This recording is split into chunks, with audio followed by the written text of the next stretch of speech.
This week's episode of Astonishing Legends is brought to you in part by Squarespace, Casper Mattresses, The Great Courses Plus, and Blue Apron. And we're back. Nice. Now that's a new angle. Okay. All No, it's just a of 1,000 different ways to inflect, and we're back. All right. Well, it's reasonable to say that in another year or so, Astonishing Legends may be an actual going concern with a modest income, 2.5 employees, and a chance to thrive. You can help us get there by telling everyone you know about our show, and if they don't know what a podcast is, teach them how to find us. Independent shows like ours rely more on word of mouth than you can imagine. That we do. And we can't thank you enough for listening regularly and, more importantly, supporting our sponsors when you can. If things continue as they've been going, it's possible we might be able to keep doing this indefinitely. Oh, God, don't say that. It's all I can do to keep sitting here.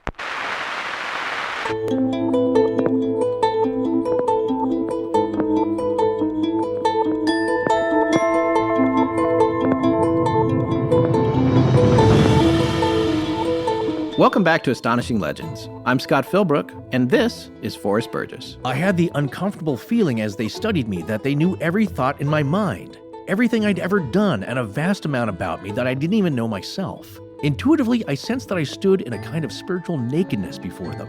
Orfeo Angelucci, The Secret of the Saucers. Join us tonight as we take a look at Orfeo Angelucci's astonishing tale of contact with extraterrestrials.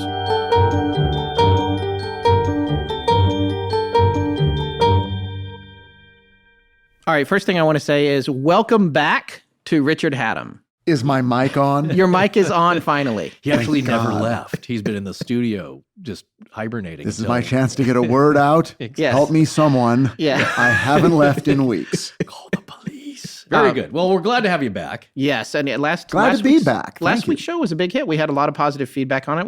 We had Rich on. He adapted the Mothman Prophecies, John Keel's book, into a movie. We talked about that, and also just his general belief systems, which insulted several people. But Many no we one's had to cut out, yeah, due to legal and theological Because I'm reasons. already afraid I'm overstaying my welcome. I mean, 2 episodes in a row might be one too many. We're going to find out real soon. It solves more of a logistical problem for us, so we're fine with it. Yeah. Yeah. It's helping us well, out. That's Thanks. all about you guys. Right. So tonight we're going to talk about Orfeo Angelucci, who was a person I had never even heard of until Rich came into the studio for the last episode. Yeah, he goes into all those names that in UFO lore, the more popular ones, George Adamski. The other thing I noticed is there's a lot of Georges in the original 50s contact George Van list. Tassel, a lot of the contactees. Exactly. What's the reason for that? But no, he was one of the names that stands out more, of course, because of its Italian-American heritage.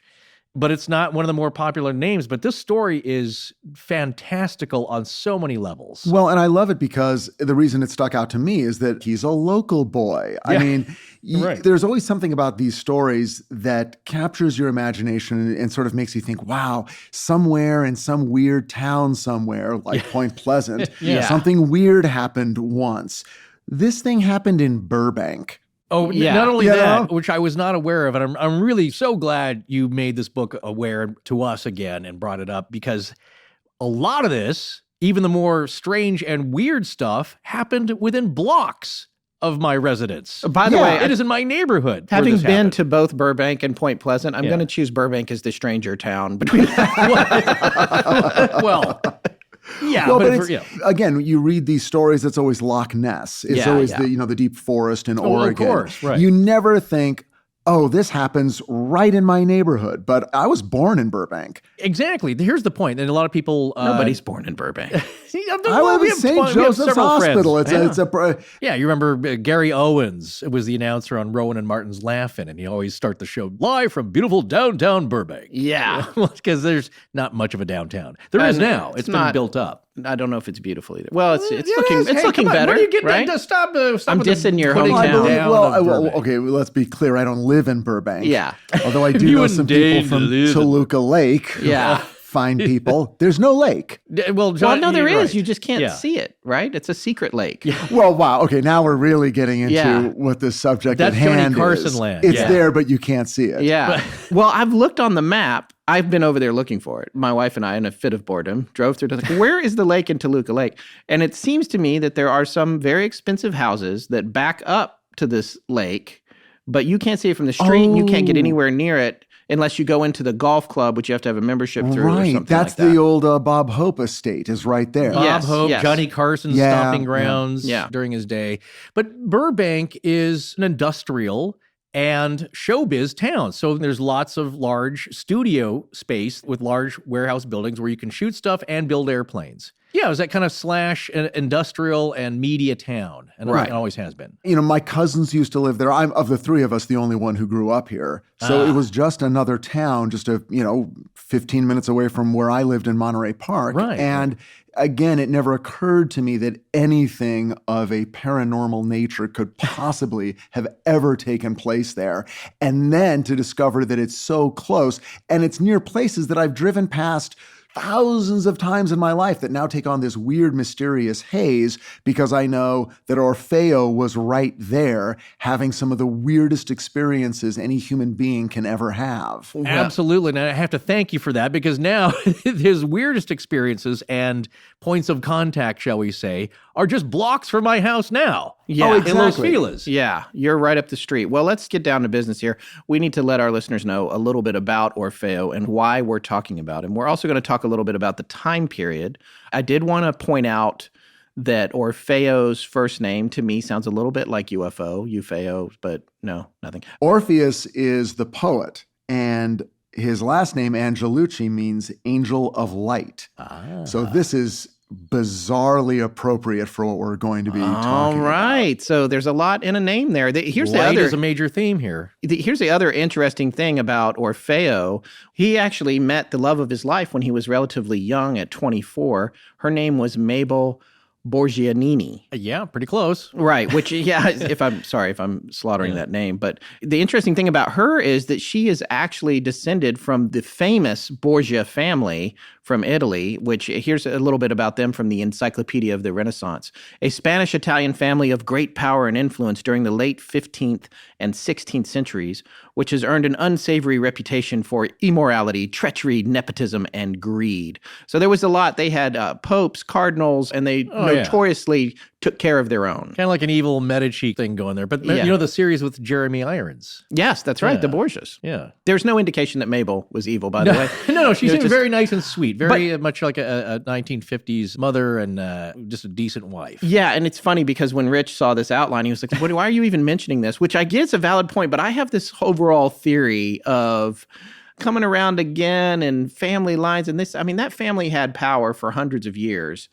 And I just have one of these things where I'm thinking, there's connections to as kids are begat to kids. And reincarnation is another big theme here. This story about Orfeo is all about grand universal themes. Yes. I'm so glad you brought it to our attention. And you don't do a show like this if you're not drawing connections. Yes, that's right. Yeah. So I'm drawing some connections to the Borgias for no apparent reason.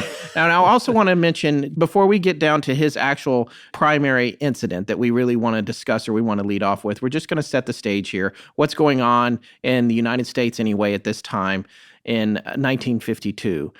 It was the year, believe it or not, only just a month before this incident, Singing in the Rain came out, which if you haven't seen that, it's a great movie, very enjoyable, and holds up even to this day.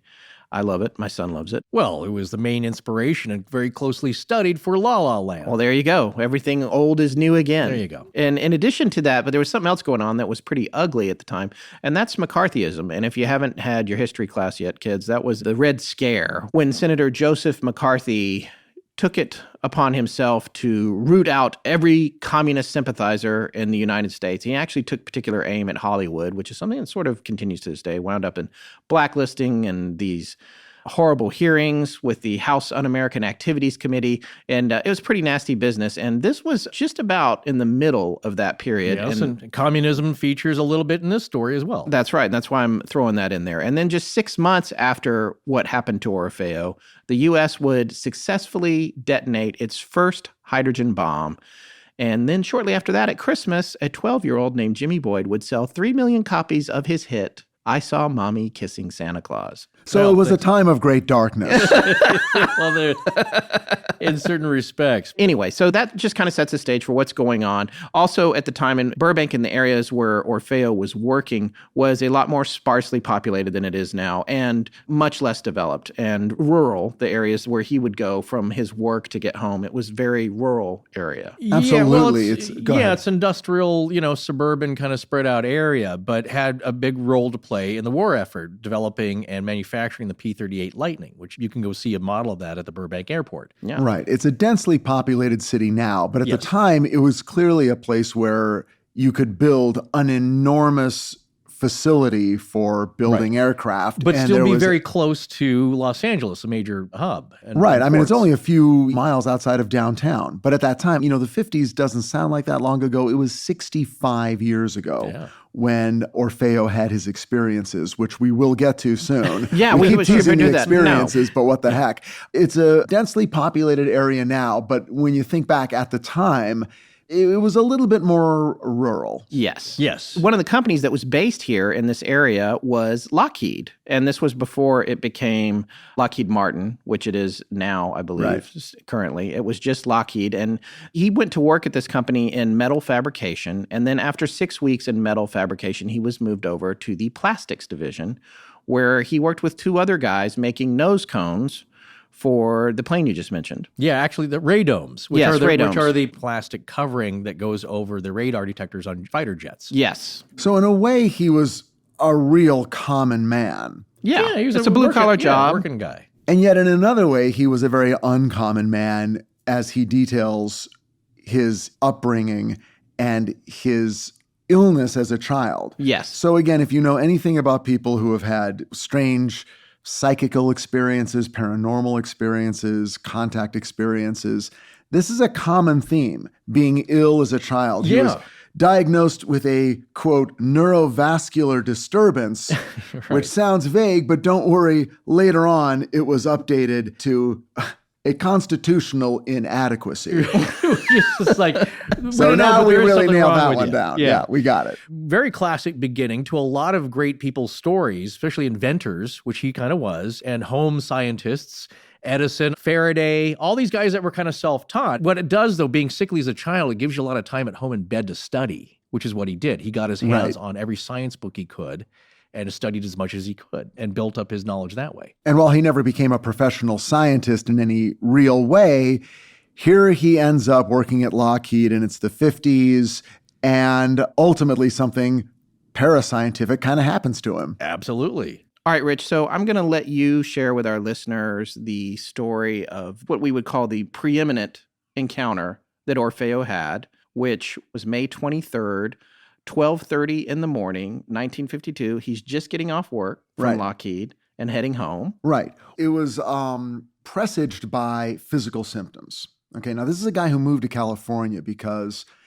he had an innate fear of electrical storms. Okay, and that fear was also connected to the way electrical storms made him feel physically. So it's a little bit of which came first, the chicken or the egg, the bad physical feeling or the fear. But he ends up in California and he's working his night shift and he starts having this weird feeling, sort of a tingling sensation in the back of his neck and down his arms. Basically, he starts feeling really bad and he decides, I just got to go home. So he signs out of his shift, jumps in his car and starts driving southeast on Victory. Again, if you're familiar with this, it's now a street that runs right along the 5 freeway. He's heading south. Yes. Okay. Past Krispy Kreme. Eventually.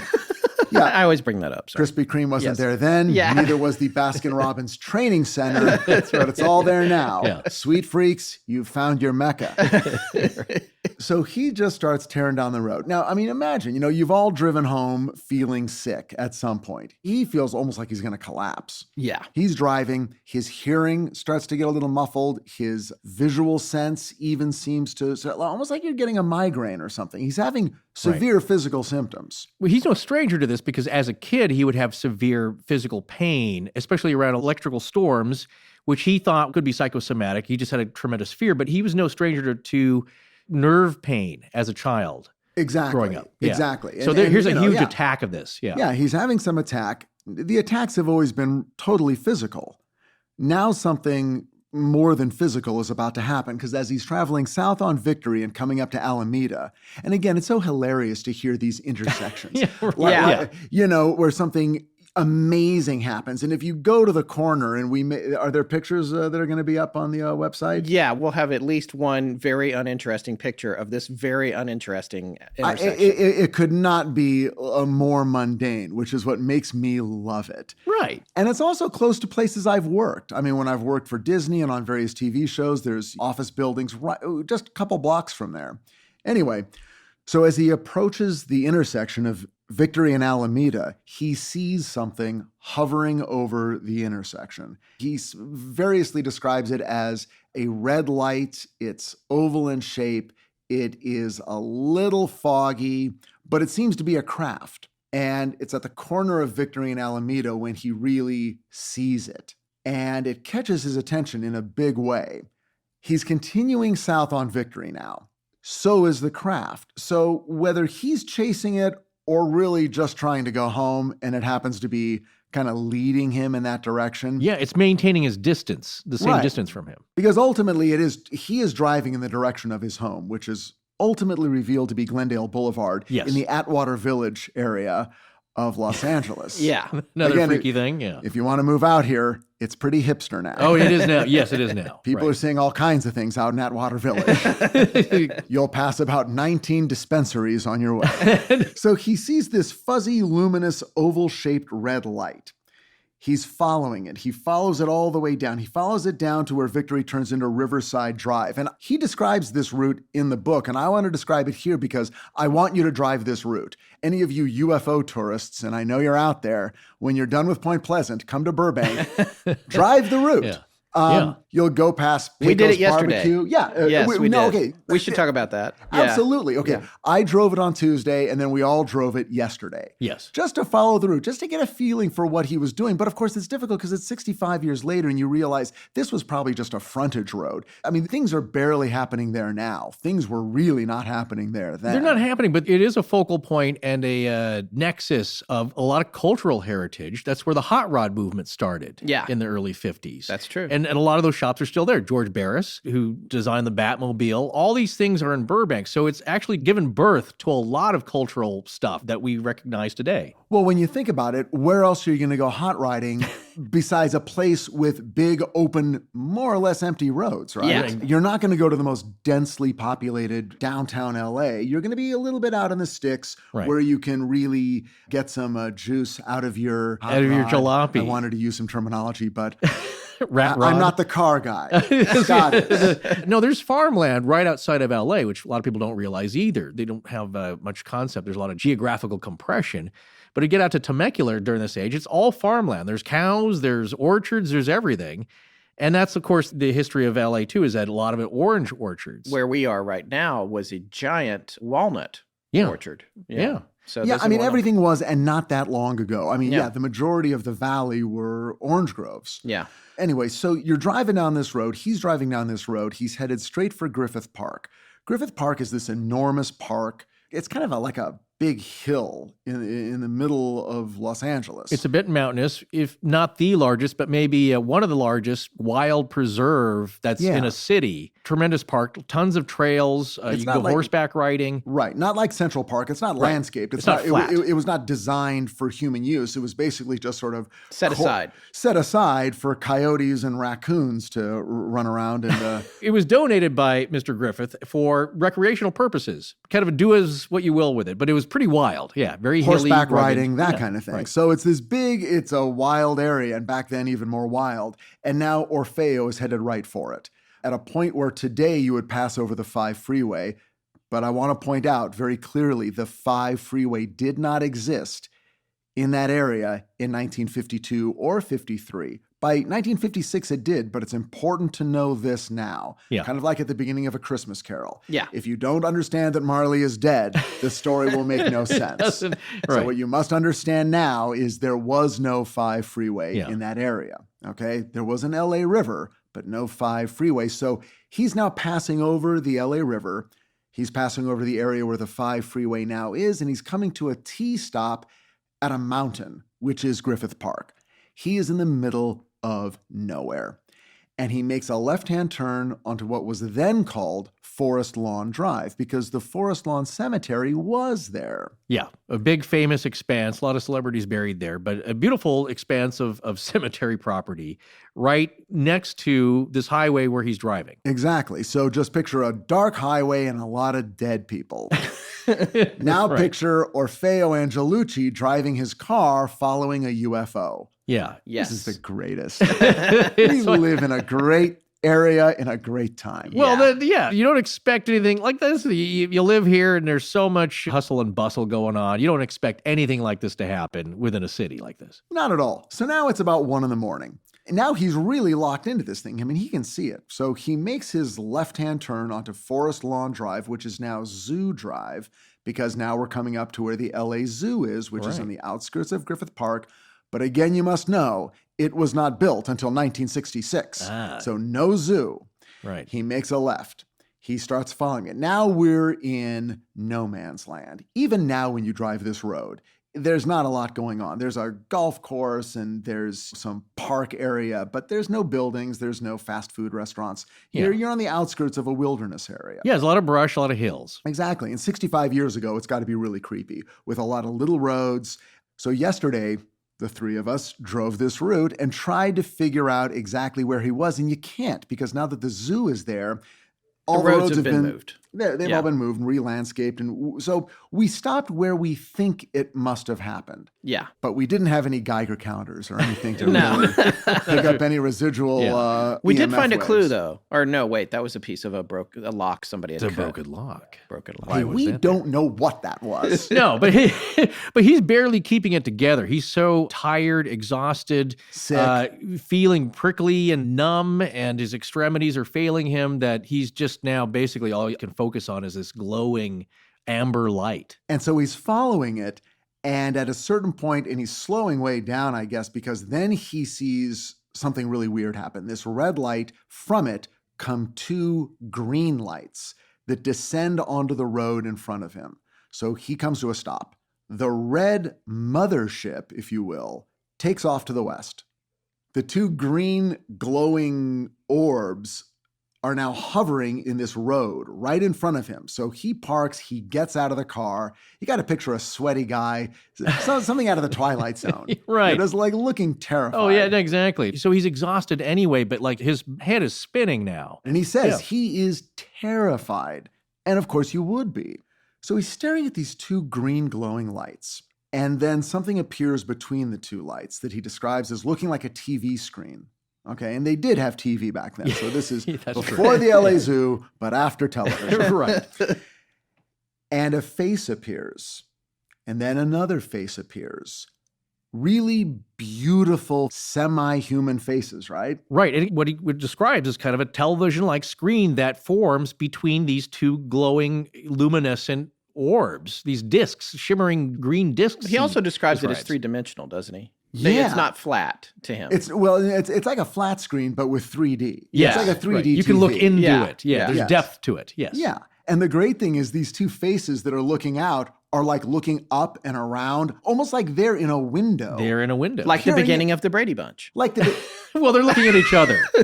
wow, you know, that took a turn. Well, no. You know what it'd be like is if suddenly Alice and the whole Brady Bunch are looking through the screen at you, watching them. That's what it was like. Not looking at each other. Like, No. Hey, Yeah, you know, like, hey, what look are you at these doing? hot girls who are now our sisters. Yeah, exactly. Right. It Well, wasn't. That was not Yeah. it. No, the way Orfeo describes it, though, they're looking out of the screen like they're observing the landscape around him. Yeah. So it's really a direct communication. So now he's there and they're in communication. And Forrest always talks about the rules.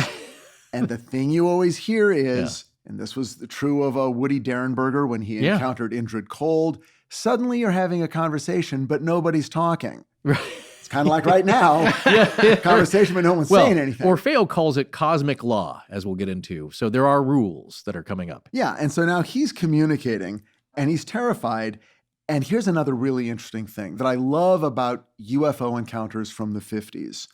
Their first words to him are, "Do not be afraid, Orfeo. We are friends." Yes. So they recognize that he's afraid and they try to calm him down. Indrid Cold did the same thing. Yes. His first words to Woody Derenberger were, do not be afraid. But then he asked Woody's name. These guys already know Orfeo's name. Yeah. Indrid Cold didn't know Woody's name. But in any case, they're trying to introduce themselves in a way that will calm their person down. Now, I do want to bring up Whitley Strieber right now. Oh, please do. Because he's from the 80s. Yeah. He's not a contactee. He's an abductee. Right. There's a difference, right? Total difference. Oh, and I'll tell you the difference. Okay. But he was terrified. When he had his experience, he was terrified, didn't know where he was extremely scared, saw some really gnarly looking aliens that made him even more scared. And their first words to Whitley were, "How can we help you stop screaming?" Boy, have I heard that a few times. Again, why? Yeah, or said it. The idea, though, is that's really unpleasant. And what I want to stress here is that Orfeo's encounter initially is unpleasant due to the physical effects of this type of communication. Not that these people were unpleasant themselves. And the difference, like you said, they're seeking him out directly. It's almost like whatever energy is being used Yes. by this craft, by these people, by these intelligences, it's got an electronic and electric basis to it. Right. An electromagnetic factor that's that is utilizing it. physically affecting him. Right. And it used to affect him during electric storms in the East, and now it's affecting him here. So he's having and not many people who have UFO encounters sort of start out having these extreme physical symptoms. Maybe afterwards, Right. maybe a little during, but not so much leading up to. Anyway, he's having it, and he's having it bad, and they want to calm him down. And he thinks to himself, God, I'm really thirsty. I could really use a drink. Yeah. Because that's what I would think. Well, That's what I'm thinking right now. Yeah. And they say, look to your right. And on the fender of his car is this golden chalice This goblet. filled with something. Yeah. He doesn't ask questions. He just starts drinking it. Yeah. I love that. Well, I would too. And they say, drink from the golden cup. And he does, and he describes it as the most delicious beverage he's ever had. This is like on the level of a sidecar at the Raymond, Right. which I think you and I Yes. have discovered is the most delicious beverage in the universe. Also very delicious. Certainly in the but- beginning. Yeah, right. Yeah. But you'll start to feel like Orfeo did at the beginning of this encounter after a while. They only get better. And I think it's then that he describes having that feeling that you quoted at the beginning of the show, where it's almost as if these intelligences know him, know everything about him, know him better than he knows himself. Exactly. And of course, they're much more advanced. This beverage rejuvenates him. He feels energetic now. He feels refreshed. He's Also cured. and I for a desperately minute. want to know what this tastes like. What's the most delicious taste ever? Well, and there's a long tradition, apparently, Yes. of people eating or drinking offerings from otherworldly beings. Yes. The fairy folk are often, providing some weird beverage to the people who encounter them in the woods. In fact, an entire book has been written on the subject by That's right. Joshua Cutchins. It's called The Trojan Feast. And you should definitely read this book. It only came out a couple of years ago. Yeah. And it's fascinating. And it takes every UFO encounter, every otherworldly encounter, and just breaks it down based on food. Nice. Love the idea. That sounds amazing. Yeah. It's like the intergalactic caterers and what are they bringing to eat. And that same guy just wrote a new book called The Brimstone Deceit, which is all about weird odors experienced during ghost encounters, Sasquatch encounters, and UFO encounters. How can you get a whole book out of that? Oh my scour God, everything. a thick, big book. Yeah. And it turns out the number one smell with UFOs, what do you think? Sulfurous or static. A ozone? staticky smell. Ozone. 100%. It is sulfur and ozone. Wow. Wow. It's almost like you read the book. Well, this is You really, well, no, here's you the really thing. stole my moment there, Forrest. Well, no, that was, I often smell that, but it could be just us after lunch. So, but the idea, though, is that this story is an archetypical story in a lot of ways, in that it's also the Holy Grail. Drinketh from the cup, it will restoreth thou. It's like, it's very allegorical. And if you like allegories, icons, and metaphors, Yeah. pull up a chair. Yeah. Orfeo's got him. Yeah. Oh, yes, he does. So he has this insane encounter. They talk to him. I think they imply they're going to see him again. I think they Yes, do say that. yes, yes. right. We will see you again. Well, like Derenberg, we'll see you in time, or Indrid Cold. I know, Yeah. yeah. Well, nothing's ever going to be as cool as I will see you in time. But Right. And that was Vadik, by the way. Yes. but in the movie, Indrid Cold Indrid says Cold says it, yes. So now that's pretty much who Yeah, says yeah, it. that's who yeah, says Rich it, yeah. has written it into the lexicon of movie lore. I know. Well, I was curious to see if you had made that up, and it's actually quoted from the original encounter with another one of the odd characters from Keel's book, Vadik, who I think we talked about a little bit, but not as much when we did our series on it. But that was the guy that said, "I'll see you in time." And that was an actual real thing, which creeped me out more than if you had written it. That was one of those many things about that book that Right. But as a story here, what it does is it sets up for more drama later. If he said like, okay, see ya, that's it, we'll never see you again in your lifetime, then you'd forget about it. But it's like, when are they going to come again? Yeah. Where's it going to be? Well, he jumps back in his car. They've already left. Okay, so they take off. He doesn't know what the hell has happened. No, he's enthralled, still extremely tired and shaky, but utterly refreshed, of course, because you just had an out-of-this-world encounter. And at the same time, terrified. Yeah. Because he recognizes that this is insane. At least at this point, he does. Yeah. Later, he becomes rather sanguine about the whole thing. Yeah. Well, you get used to stuff. Humans can get used to anything. But what we want to Apparently. point out here is that he's couching this story very carefully. And that he, at the beginning, says, look, I realize that I could just be going nuts. This could all be a huge illusion, a fantasy, a phantasm, if you will. So he's being cautious about initially trying to categorize this. Were you able to actually walk down to the spot where Orfeo met up with Neptune/Astra? Well, yeah, it's only about a 30-minute walk from my place. And I took a bunch of pictures, which will be up on the website page for this episode. We're going to have a bunch of other shots, too, that we took when we were retracing the route with Rich and our photographer friend, Case. So while you were down there, you didn't happen to see No, I didn't see any extraterrestrials or glowing igloo UFOs, but Squarespace makes posting photos so easy, it feels like advanced alien technology. And one thing I especially appreciate is that Squarespace has a photo editor built right into the picture gallery, so you can adjust the lighting or crop, take out red eye, or resize your photos right in the upload window. Well, that's the idea with Squarespace. They make creating your own website so easy and automated, it's actually kind of fun. And if you like tinkering with HTML markup, you can do that too. So you have a lot of control. But all the time wasters like patches and upgrades are taken care of for you behind the scenes. And if you ever get stuck, Squarespace's award-winning 24/7 customer support is there to keep you moving. That leaves you with more time to create. Whether you have a new home business, or you want to show off your photos or artwork, or you're looking for a new job, you don't mail people paper. The impressive way to get people's attention is you direct them to your hip and stylish website. Don't let someone else scoop your idea or take the domain name you've been wanting. Now's the time to make your next move with a beautiful, easy-to-create website that has the name you want. Just use our offer code, LEGENDS, to get 10% off your first purchase of a website or domain name. It's time to get your ideas out to the world and get 10% off a website subscription or domain purchase in the process, just by going to squarespace.com and entering the offer code LEGENDS, that's LEGENDS, at checkout. Squarespace. Make your next move. This is Lisa from Tennessee. If I'm not chasing chickens and I'm not working on my truck, I'm probably listening to Astonishing Legends. Let's get back to the show. So in the middle of this encounter, they drop a big bombshell on Orfeo. They tell him it's not the first time they've encountered each other. And now he's really freaked out. Yes. But they mention an event that occurred in his life that was a seminal event 6 years earlier. Now, remember how we were talking about how he was interested in science and he was sort of an armchair scientist carrying out experiments of his own, right? Yeah. So 6 years earlier, back in New Jersey, he was experimenting with mold spores.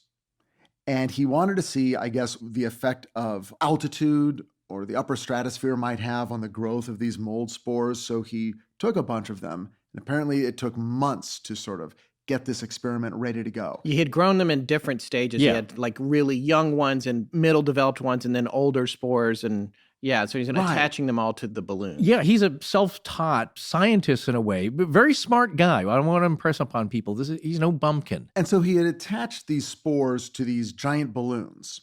and he's going to let them up into the upper atmosphere. But there were, I guess, certain things he had to do first, but something went wrong and the balloons took off. It's early. They took off early. They took off early, He wasn't kind of ready. like the end of The Wizard of Oz. Yes. When the guy suddenly starts going away in the balloon and leaving Dorothy behind. It's the balloon that goes up too soon. I'm still not clear on how he was planning to recover data from the balloons, but I don't know how any scientist Maybe does that's that, what he even was trying to set up. He was putting on ballast or something. Yeah.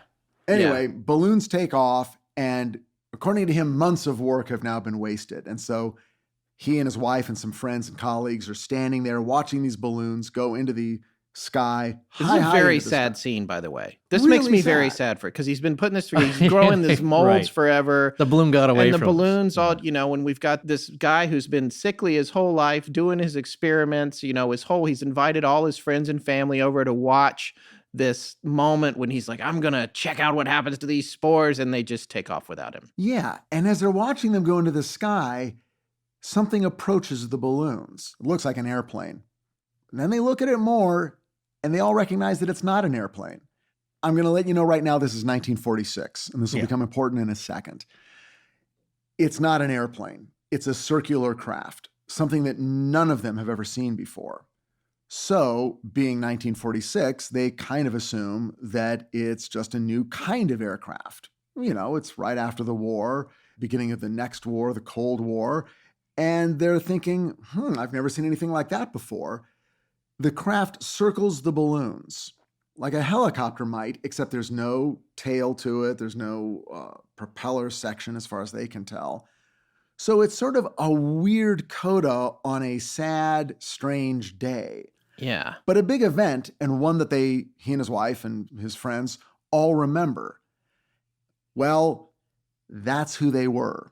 Same guys. Same guys. The guys in Griffith Park now, who are on the weird TV screen, say, we were the people in that craft. We saw you releasing those spores connected to the balloons into the atmosphere, and we came by to check them out, and we checked you out, and we have been following you ever since. Keeping in mind this first event was in Trenton, New Jersey 6 years earlier, and now we're in Burbank, California.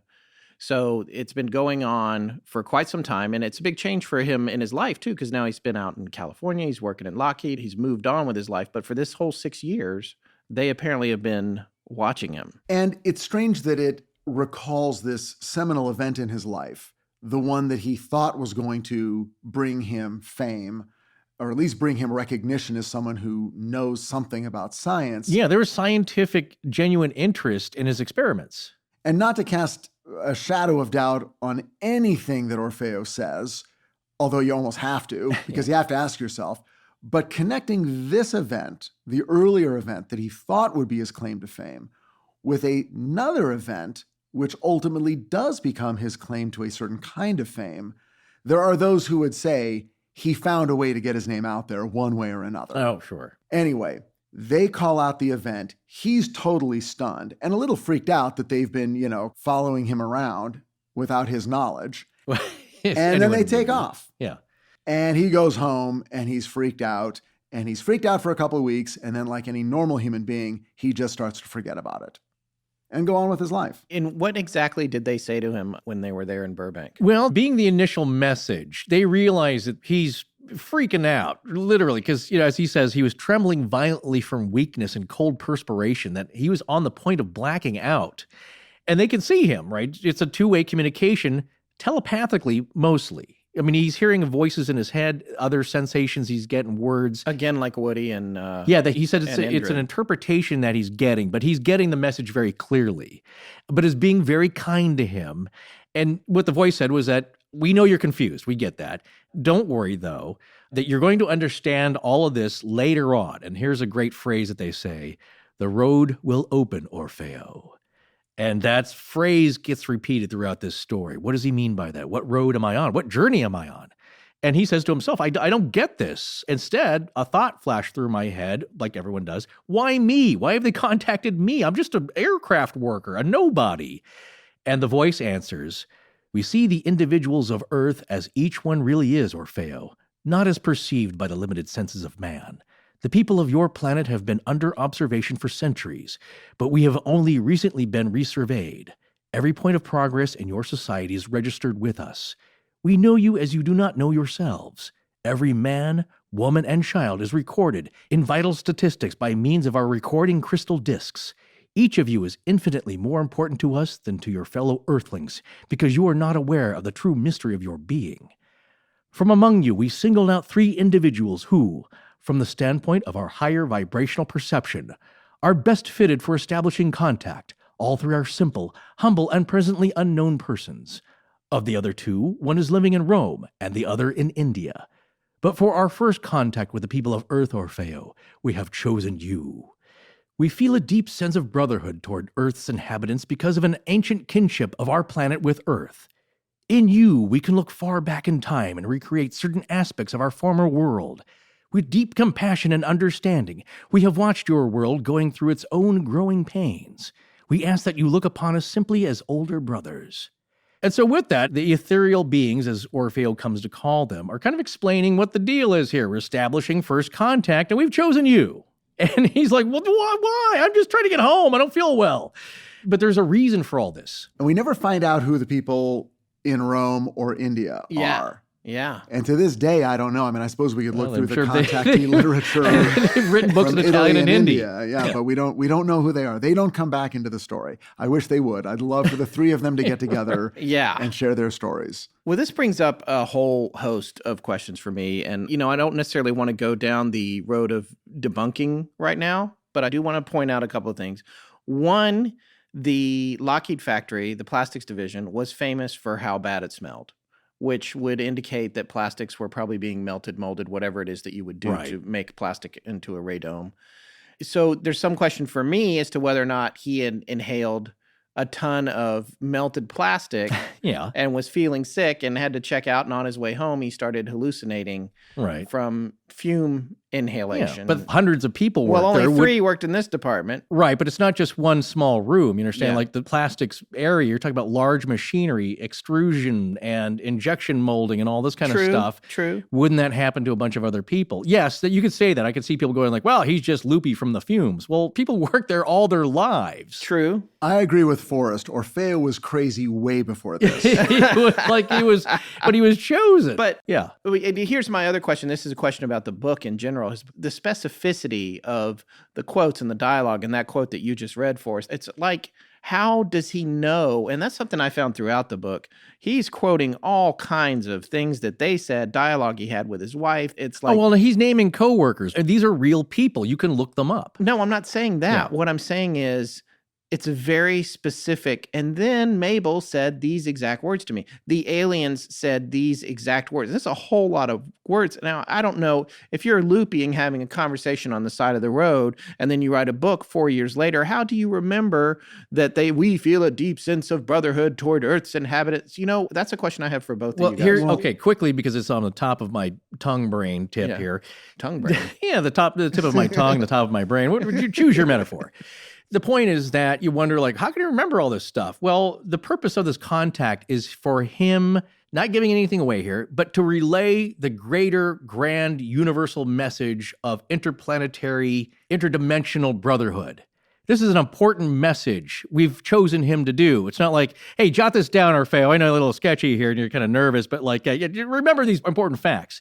There's a psychic, spiritual, soul connection here. So if you can accomplish all this stuff, you're going to imprint this message onto this guy's brain and help him along. And that's what you read throughout the story, is that he's being helped along to accomplish some of these goals. So, I wonder about that. Well, how does he remember exactly what they said? Well, if you believe in any of this, there is a connection there where he's being guided. So the message comes out true and straight. Look, all we can do in terms of comparing these sorts of encounters is to compare them to other encounters of these sorts. And this is a very common thing.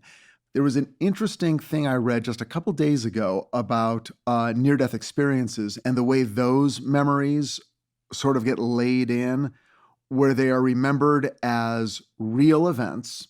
So when they send the near-death experiencer into an MRI and ask them to talk about the near-death experience, the part of the brain that records real events lights up, not the part that lights up when you describe a dream or a fantasy or a projection of a future event. People who have these experiences rarely say, it was weird and foggy and I barely remember it. They say things like, suddenly things were clear. It was more real than my real life. Yeah. It was like the fog lifted. This is reality. This is where I want to be. Here's what happened. And they do tend to have really clear memories of what happened in these encounters. Oh, now, sure. I have no doubt that he was inventing words and sort of taking concepts that they were implanting into his head, Right. and then re-describing them as best he could. Look, even if he had a tape recorder Translate. with him, he had to translate. This was a silent conversation going from mind to mind. Yeah, we're already at that level. Yeah. That's right. He's hearing this either in his head or, as he says, he gets this deep sense of impression, intuitiveness of what the meaning is. And so much of this encounter reminds me of near-death experiences. There's a book I've been reading recently by Natalie Sudman about her near-death experience in Iraq when she was in the military and got blown up by a roadside bomb.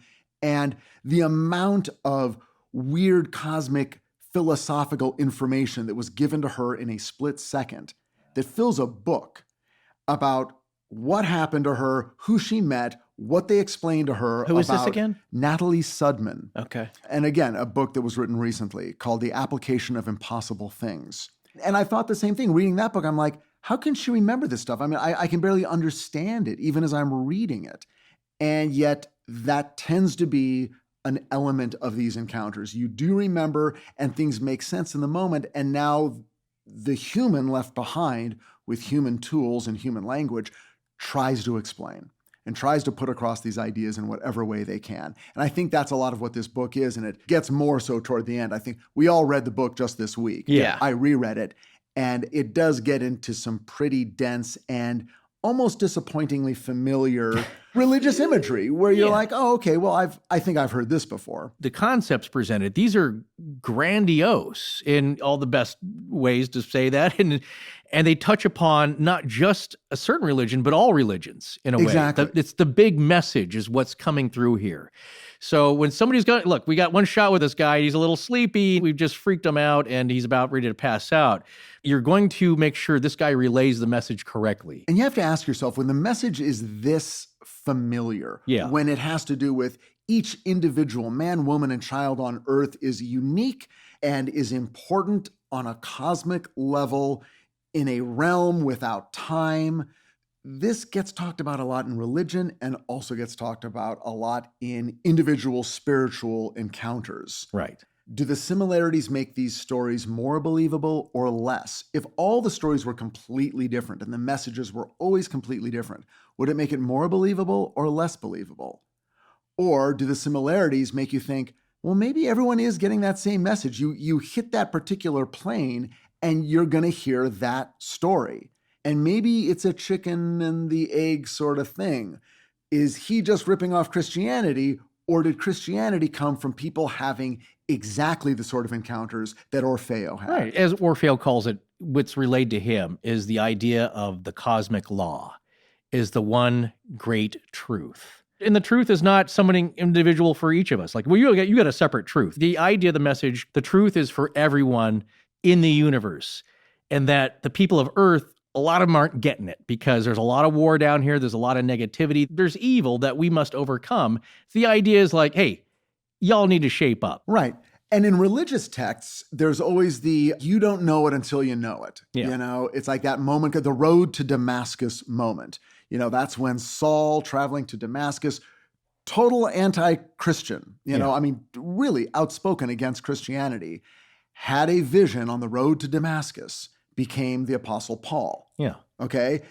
By the way, what experience did he have? A light in the sky, a disembodied voice, and for 3 days afterwards, he couldn't see because something happened to his eyes.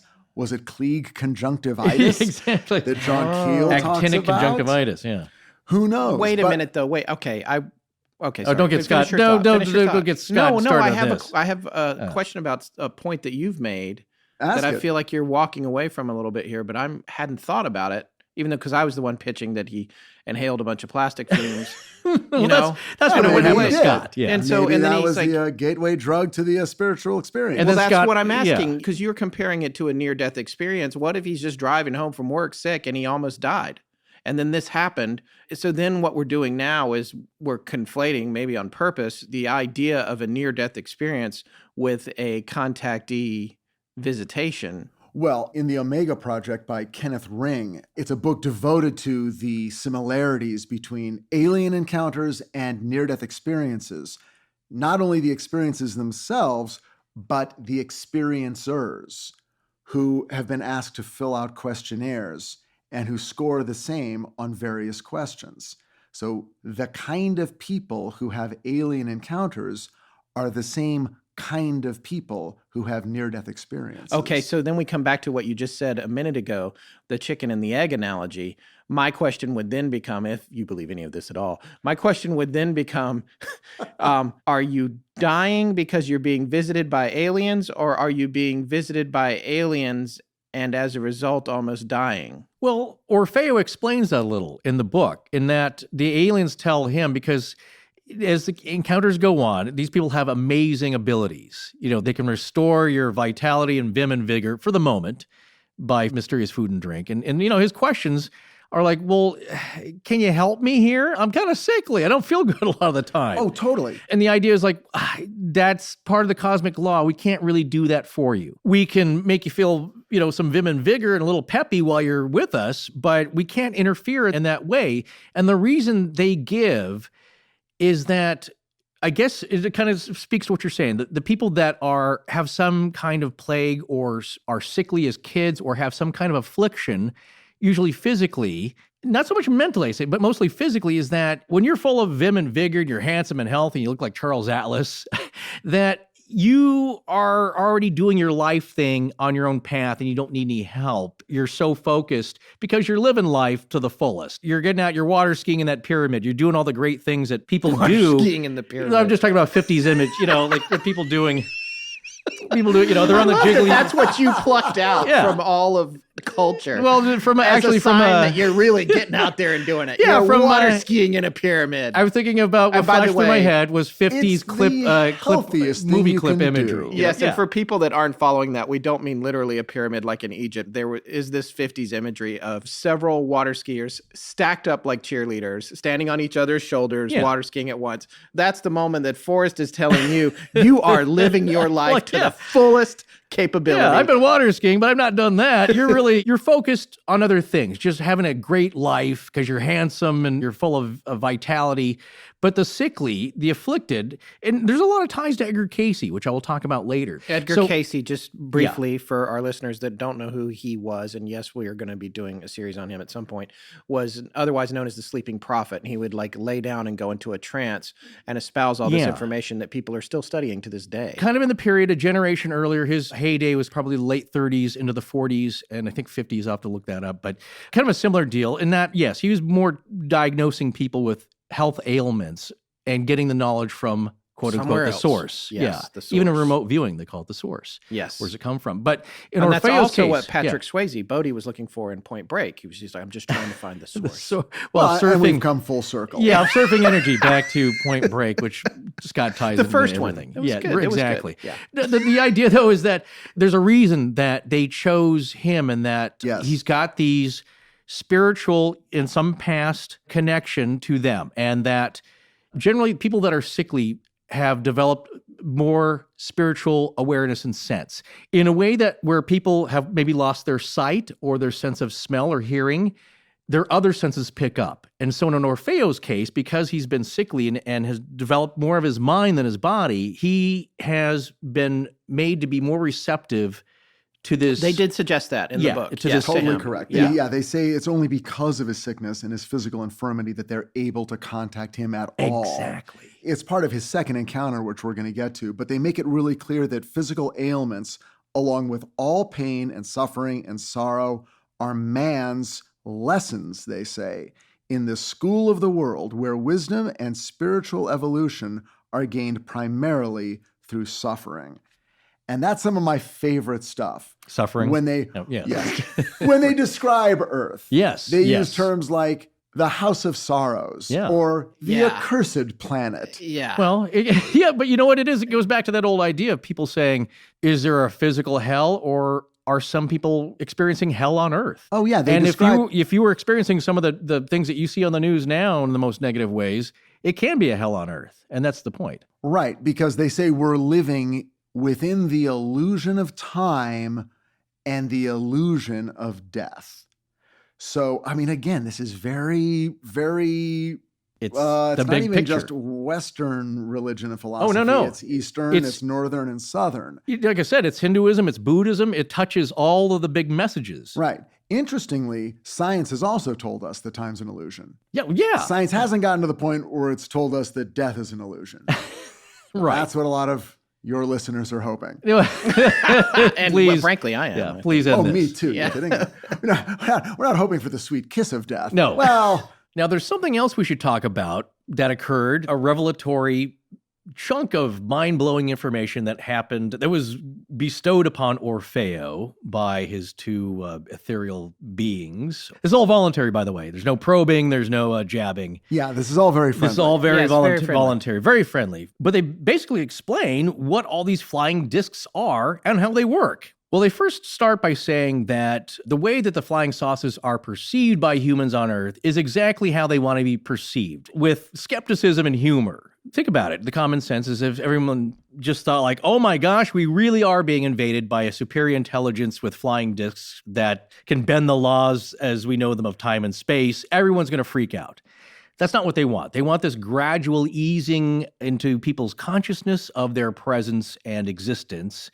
And so it's kind of happening the way that they want. So that's what they're telling Orfeo here. They wanted the people of Earth to become only gradually aware of them and grow accustomed to the idea of space visitors. It was best that we receive them lightly at first for the sake of our own stability. So it's happening as they predicted, which is, of course, the answer to the question, why aren't they landing on the White House lawn? Right.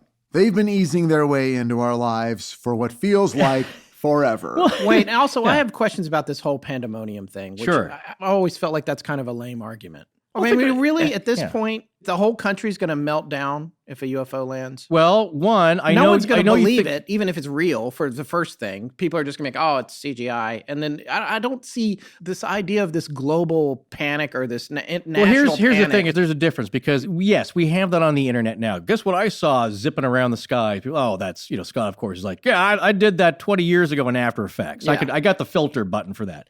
If suddenly you turn on the news and it's that classic trope in the movies where all three networks and even PBS NewsHour, they're all announcing that a craft has just landed on the White House lawn or it's Independence Day, you are going to have a different feeling than seeing something that just posted today on the internet that contradicts the Maui Island incident. This is real. This is really happening. That was a Wikipedia page, by the way. It Oh, wasn't there just you go. like some thing I see. posted Oh, on you the didn't internet. just see that on BuzzFeed? No. Okay. Yeah. Well, in reference to that, though, there are going to be some people that do freak out because now everything's turned on its head. So there are going to be people who are welcoming it. There are going to be people who are now stockpiling supplies in their dugout basement.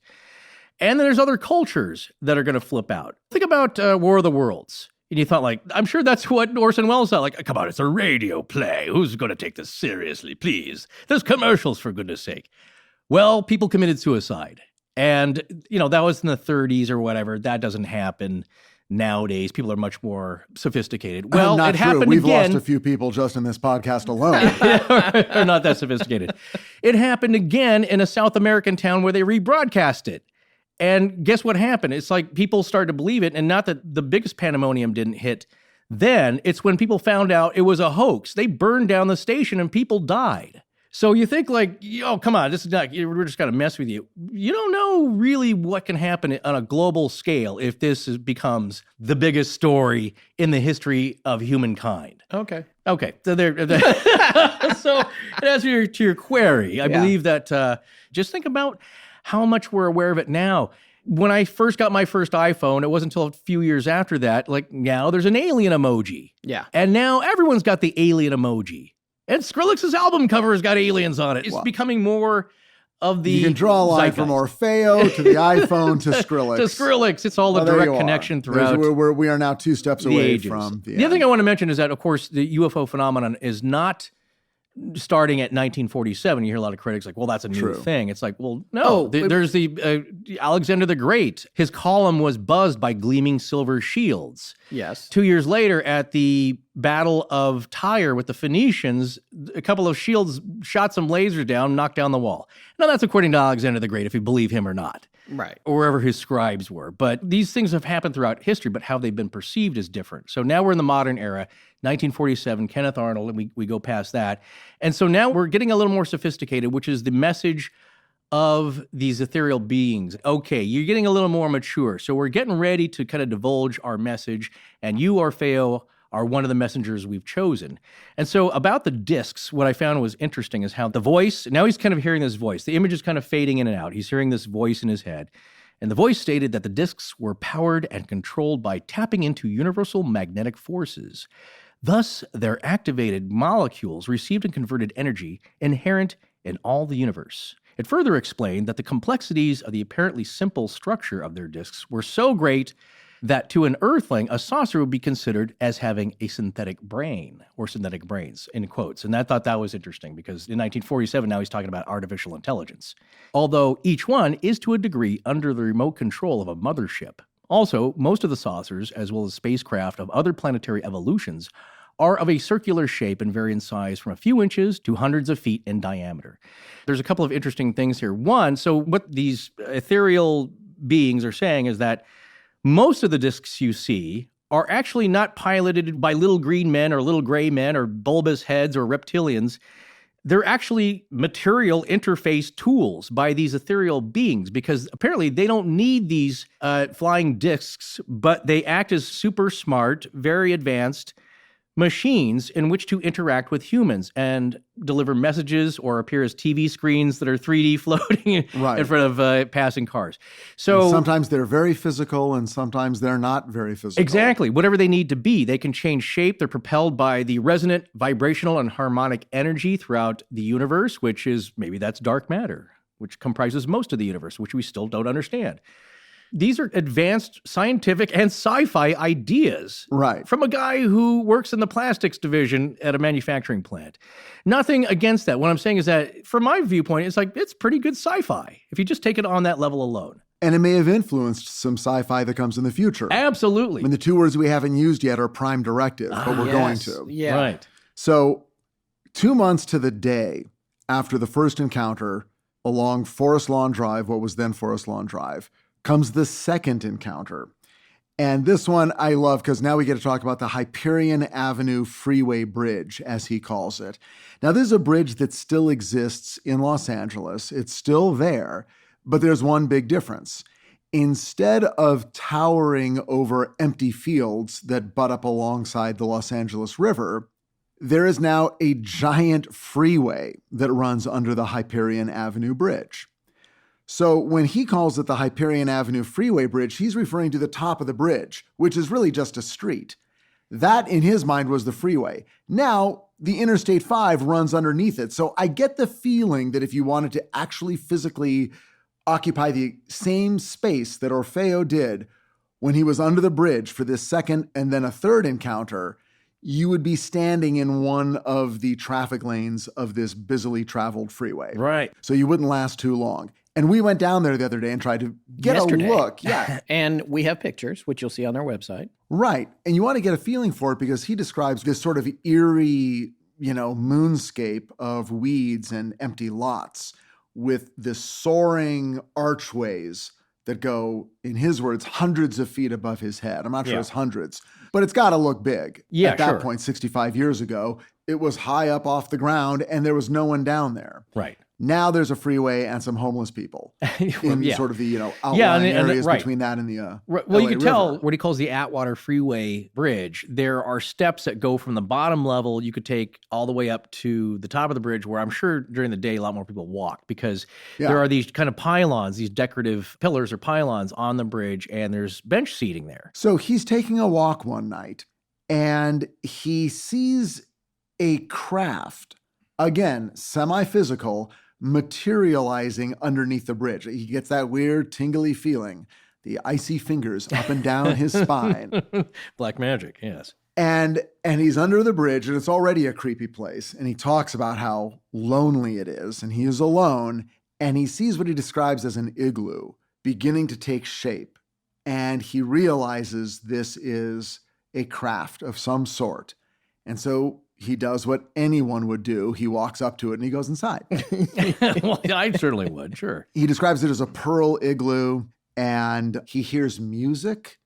He actually hears like the tune that he knows. Oh, it's Where Fools Rush In. Fools Rush In. Yeah, and I don't know whose version it is because Sinatra and Dino. All right, so let's review. Yeah. He sees a paranormal shimmering UFO igloo, and he walks right into it to the strains of Fools Rush In. Yes. Fools Rush In. Yes. No, he's apprehensive, he says. It's that mix of nervousness and excitement, but there's also a feeling of compulsion, like he's compelled, he's beckoned into this thing. It's cool. It's cool. Come on in, Orfeo. We're going to treat you right. So he goes in, he sits in that weird chair he describes like an easy chair that sort of forms around his body. Yes, it's a very strange and advanced material that conforms to every contour of his body and kind of moves with him, extremely comfortable. And before he knows it, he's in the air. Well, he gets the sensation that he's kind of pressing down into the chair, like maybe we're moving, and then he hears a hum come up from under the floor, like maybe that's where the engine is. Right. And they do this pretty well at Disneyland.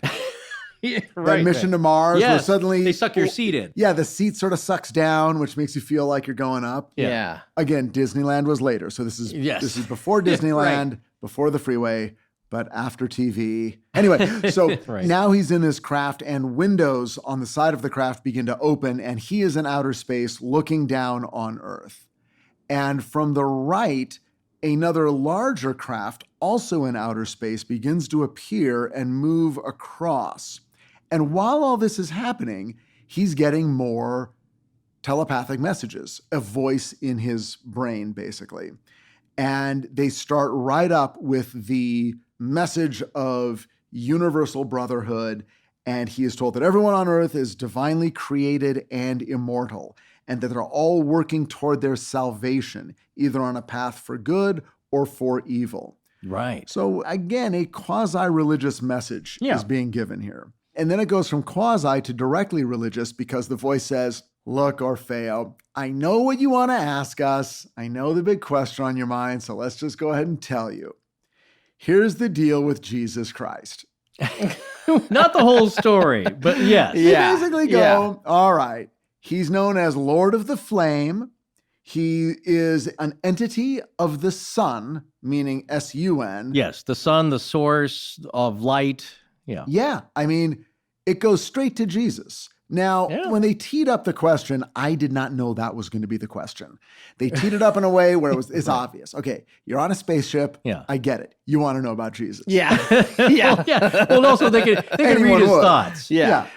Days ago when we were discussing this topic and how we're going to approach it and the kind of the more interesting talking points, and I said probably maybe all of paranormal subjects and items lead or at their source are about spirituality. Yeah. When people get upset is that you're dealing with their core beliefs, because if you say, and you think about it, like strip out all the Christianity and Judaism and Hinduism and Muslim beliefs out of all of this, if you think about like Bigfoot or just UFOs in general as spaceships, not even thinking about like, well, that's a message from God. You got to wonder, this is not an original thought, but it's been said before, where do they come from? What is their origin story? What is their creation myth? Is it the same as ours? Do they have a different thing? It's like, hey, you peons on Earth, you little people here, we got the real story. I mean, we don't have any proof. It's just a belief, but come on, we're advanced. Look, we just got here from 1 billion miles across from space, so we have a better idea about our myths than you do. It all comes back to spirituality. Where do we go after we die? Are ghosts real? Are spirits real? Or are you just in the ground? So everything kind of leads back to, well, Bigfoot, yes. Like, who made Bigfoot? Why is he here? Well, all of these voices come from a place of greater spiritual evolution. Right. And they're basically telling us, look, you guys got born on Earth. Sucks to be you. You're the accursed planet. Yeah. You are living with sorrow, pain, suffering, and misery. but that's what you got to go through to evolve spiritually.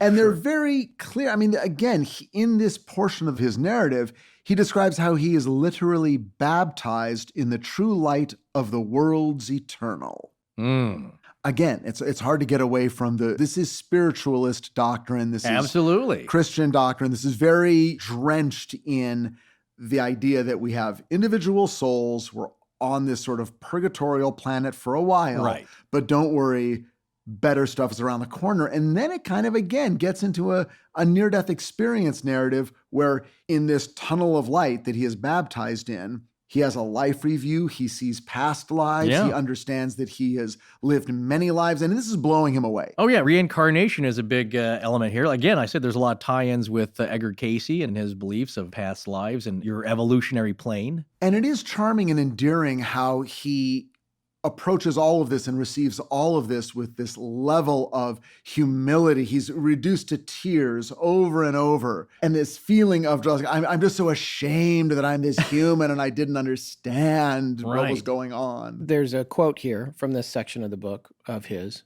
I had never been an actively religious man, but in that moment, I knew God as a tangible, immutable force that reaches to the furthest depths of time and eternity.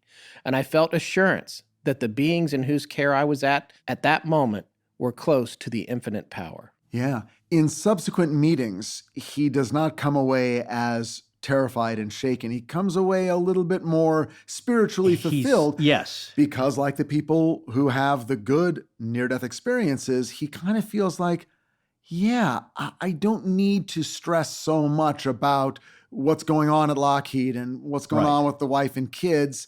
This is just this weird moment in eternity that I'm experiencing, and it's really small compared to all of existence, as shown to me by these outer space intelligences. How long have you had your Casper mattress now, Forrest? Well, coming up on a year, and I gotta say, I really do love it. And I tell everyone about it, even if they're not shopping for a mattress. And I remember when the box first showed up, I was like, oh, they get that mattress in there. And then you set it loose and it all unfolds and it's kind of magical. Well, anyway, LA in the heart of the summer gets pretty hot, and I really did sleep cooler that first night. That's because Casper's in-house team of engineers obsessively spent thousands of hours developing their mattress for breathability and for a perfectly increasing density of supportive memory foams, resulting in an award-winning sleep surface with just the right sink and just the right bounce. What are you reading off their website? And maybe a little. Okay. Well, anyway, I honestly feel like it's got the perfect amount of give so that it cushions you for a couple of inches, but then gives you plenty of support underneath that.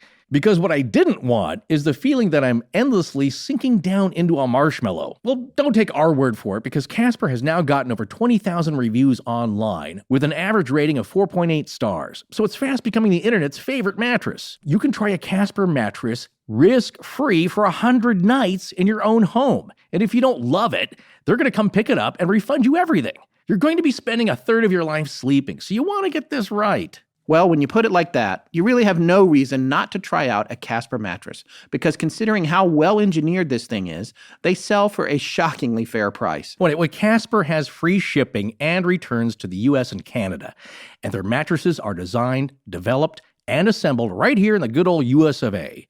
And right now, we're going to tell you how you can get $50 towards any mattress purchase by going to casper.com/AL and then using the promo code AL at checkout. Terms and conditions apply. That's right. Go to www.casper.com/AL to get $50 towards the purchase of any mattress. Casper also has engineered pillows and sheets, but this offer is only valid towards a mattress purchase. Then use promo code AL at checkout. Okay, one last time. Go to www.casper, that's casper.com/AL, and then use promo code AL at checkout to get $50 off. Hi, I'm Melissa, and when I'm not investigating rainbow portals out in Black Forest, I'm listening to Astonishing Legends. Now let's get back to the show. What I love about this, too, is yesterday when we went to the Hyperion Bridge And there's a company right there next to it. We had to park in their parking lot and kind of walk through. And they came out and, we're concerned because it looks like we're casing their cars for theft. And they came out and I explained to them, this man saw a UFO here, had like a life-changing experience. And their response was the equivalent of, huh. Yeah. How about that? Yeah, but what do you say to that? This was a long time ago. This bridge you've been working next to for 20 years? Well, 30 years before that, a guy went under here and went into a spaceship.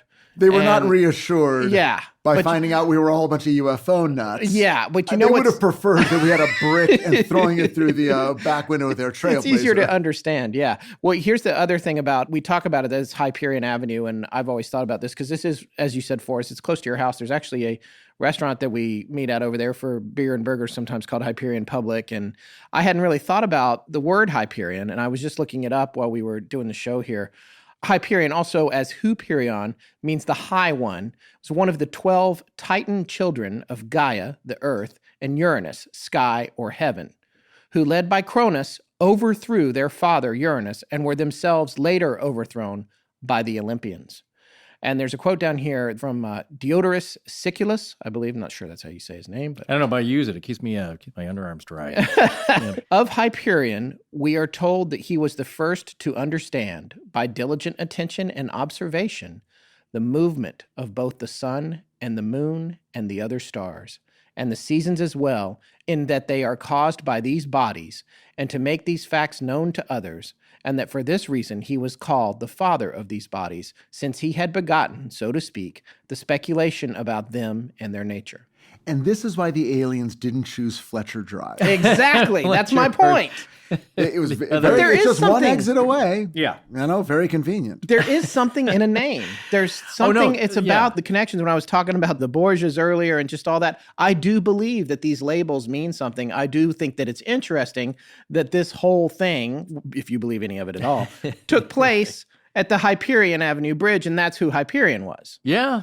Yeah. I mean, and that's, that's Earth culture, Earth history, right. But it's interesting. Again, if you don't believe Orfeo, and again, all the significance of his name, then I say he did a pretty good job researching all the elements of this sci-fi story. I mean, like, it's a piece of genius writing, choosing himself as this, like, I'm just a humble guy growing up in Burbank, working a job as a UFO-EO. Wow. Yeah, and then when you read, it's like pretty good writing for a guy that never claimed to be a writer. That's his big thing. It's like, I don't know what I'm doing. I'm just telling it like it is. Well, Jung would have a field day with this, and apparently did, and we'll get to that. Yes. At the end of this particular jaunt into outer space, Orfeo is returned to his starting point underneath the Hyperion Avenue Bridge, back down on Earth now, but he's given something. He's given a small metallic disc that he takes with him, and now this is going to be his proof. This is basically his autograph. Oh, yeah, he picks it up off the floor. Yeah. Yeah.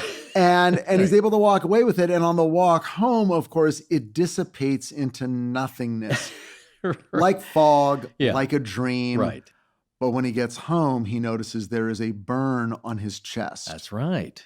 Just under his heart. Well, it's called a circumpunct. We talked about this before. The symbol, it's like the hydrogen atom symbol. He said it looked like the hydrogen atom. The dot with a circle around it. Yeah. And that is his only souvenir of that particular journey. The third encounter, kind of my favorite, because, Sure. in any series, the third one is always the best. Well, that's the rule of three. It was just a few days later. It was August 2nd, 1952. And Orfeo, I love this part of the story. His wife, Mabel, works at the Los Feliz Drive-In. Oh, my goodness. I wish that were still around, don't you? It had an all-night or like a late-night snack bar. Yeah, where you could work at a snack bar as an adult. In 1952, this was the Starbucks. This was the hangout. This was the place you would go. And his wife worked there, and he'd walk down and hang out with everyone. And they would he'd all go help joke her with each other. And this is, by the way, right near the Hyperion Avenue Bridge. You'd go under the bridge, sort of over the river and under the bridge, across the vacant lots. To the Los Feliz Drive-In we go. Yeah. Exactly. It's on Riverside Drive. It's right there. Yeah. So this, from where he lived, and the way he describes, he doesn't give the exact address, although God knows we tried to find it. Yeah. He we're lived close. somewhere just off Glendale Boulevard. So Glendale and Hyperion kind of sprouts out of Glendale Boulevard.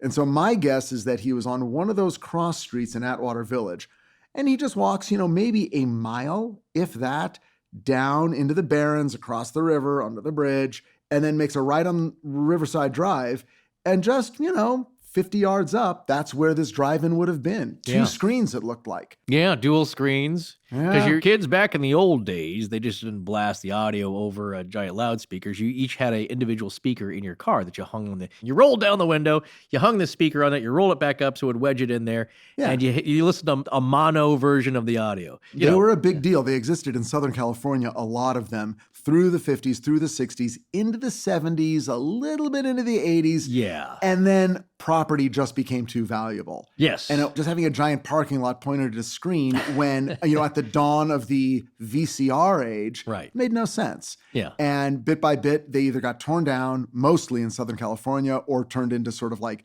open-air flea markets. Yeah, swap meets and flea markets, that kind of thing. But you could entertain the whole family for under $10 because, like, admission as an adult, it was like $2.50. I think for a kid, it was like $1 or 50 Well, I cents. got hidden in the trunk. Yeah, those are, yeah. And that's not just on drive-in night. Yeah. We're saving at $2. Put on the pajamas, get in the trunk. Oh, and, I love that as a kid. Yeah, you put your pajamas on because you probably fall asleep by the last third of the movie. Yep. Well, that was when I've seen old trailers that they would play at the drive-in, and one of them advertised shut-in night.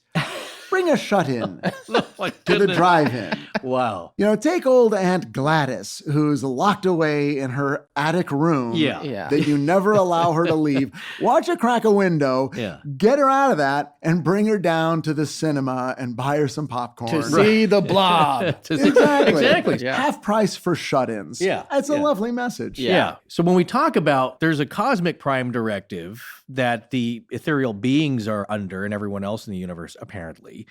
And there's a directive for Orfeo, which is spread the story, man. Get out there. Start telling people. I know you're going to be met with criticism and ridicule. Yeah, but forget that. The story needs to get out. We've chosen you. It's a big burden. So here's the thing. So he starts telling people everywhere he goes, at work, at the cafe where Mabel is, and he names names. This is the other thing I like. These are actually real people, at least the people that he names that are in positions of some authority here in Southern California, like the director of the Santa Monica Airport, Vernon Tyler.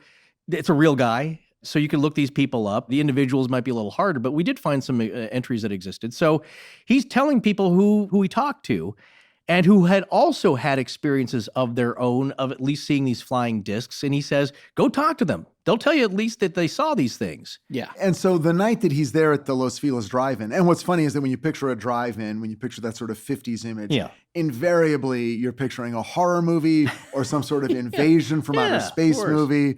So Orfeo's there under the lights of the two screens, hanging out at the snack bar with his wife, kind of helping out. Yeah. And he has been talking about his encounters and people are teasing him, and he sees a light. He sees one of the craft, and he immediately tells people, look, there it is right now. Yeah. And he drags them out to look at it, and they're like, oh, it's nothing. It's an airplane. It's nothing. And no one believes him. Yeah. And he's incredibly discouraged, and it kind of ruins the night for him, and he decides, you know what, I'm going to walk home.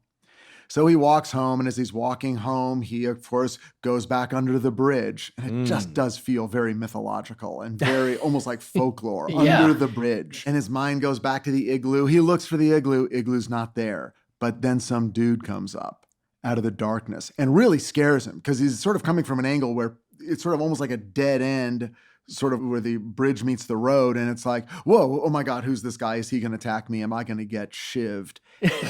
That's what I think when I go there at night. Yes. And as it turns out, no, it's a space brother named Neptune wearing a very close-fitting blue uniform. Right. But in this case, it shimmers. It looks like rippling water across the surface. Yeah. Like it's kind of coming in and out of our reality. It's right? being held in place by a frequency. There's some debate in. as to whether or not Neptune exists materially in our world. Yes, right. No, which is what Orfeo seems to be implying. Here. His theory, or at least what they tell him, because he gets enlightened to the whole journey down the road, quote unquote, as he has been told. These are beings that do not exist in our dimensional level. We are down here in the muck and the filth, in the heavy densities of a lower vibration, here to learn our lesson because we were bad kids in the past.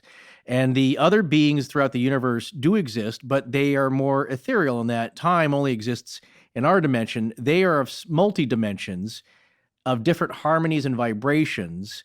And therefore, that's why we can't really see them or interact with them unless they choose to. Exactly. So, and I guess they chose to because they begin to interact and they're talking and they go on a little walk and they go to the LA River. Yeah. So right where the Hyperion Avenue Bridge crosses the 5 freeway now, there's still the LA River and there's bike paths and people go jogging there. Now take your mind back 65 years to late at night and there's Orfeo. And if you were there, if you were driving down Riverside Drive or if you happened to be there, would you have seen him walking alone or walking with some sort of figure next to him? We don't know. He even wonders that. He sees cars coming up Riverside Drive and wonders, do they see this kind of wavering guy next to me? Right. It's Woody Derenberger. Do these other cars see the craft that's hovering 30 feet above the road? Yeah. Well, if they do, no one thinks anything of it because Neptune at this point is in somewhat physical form. And they walk up to the LA River and they sit down on the cement banks of the LA River and they have their conversation. And this is where he learns the fate of all humans has been to live on Earth because each and every one of us and everyone who has ever lived on planet Earth apparently previously lived on another planet. In other words, our souls did. The word soul is never used. Yeah. But there's no other way to understand being. this story. Exactly. And everything was great on this other planet where we used to live. But we were all jerks, apparently. Yeah. We got a little too ahead of ourselves, and that planet was destroyed, and we were punished. Self-destroyed. Self-destroyed, exactly. And almost as punishment, we were sent to the accursed planet Earth, where we lived in an even more material state, where we would have to experience time and death.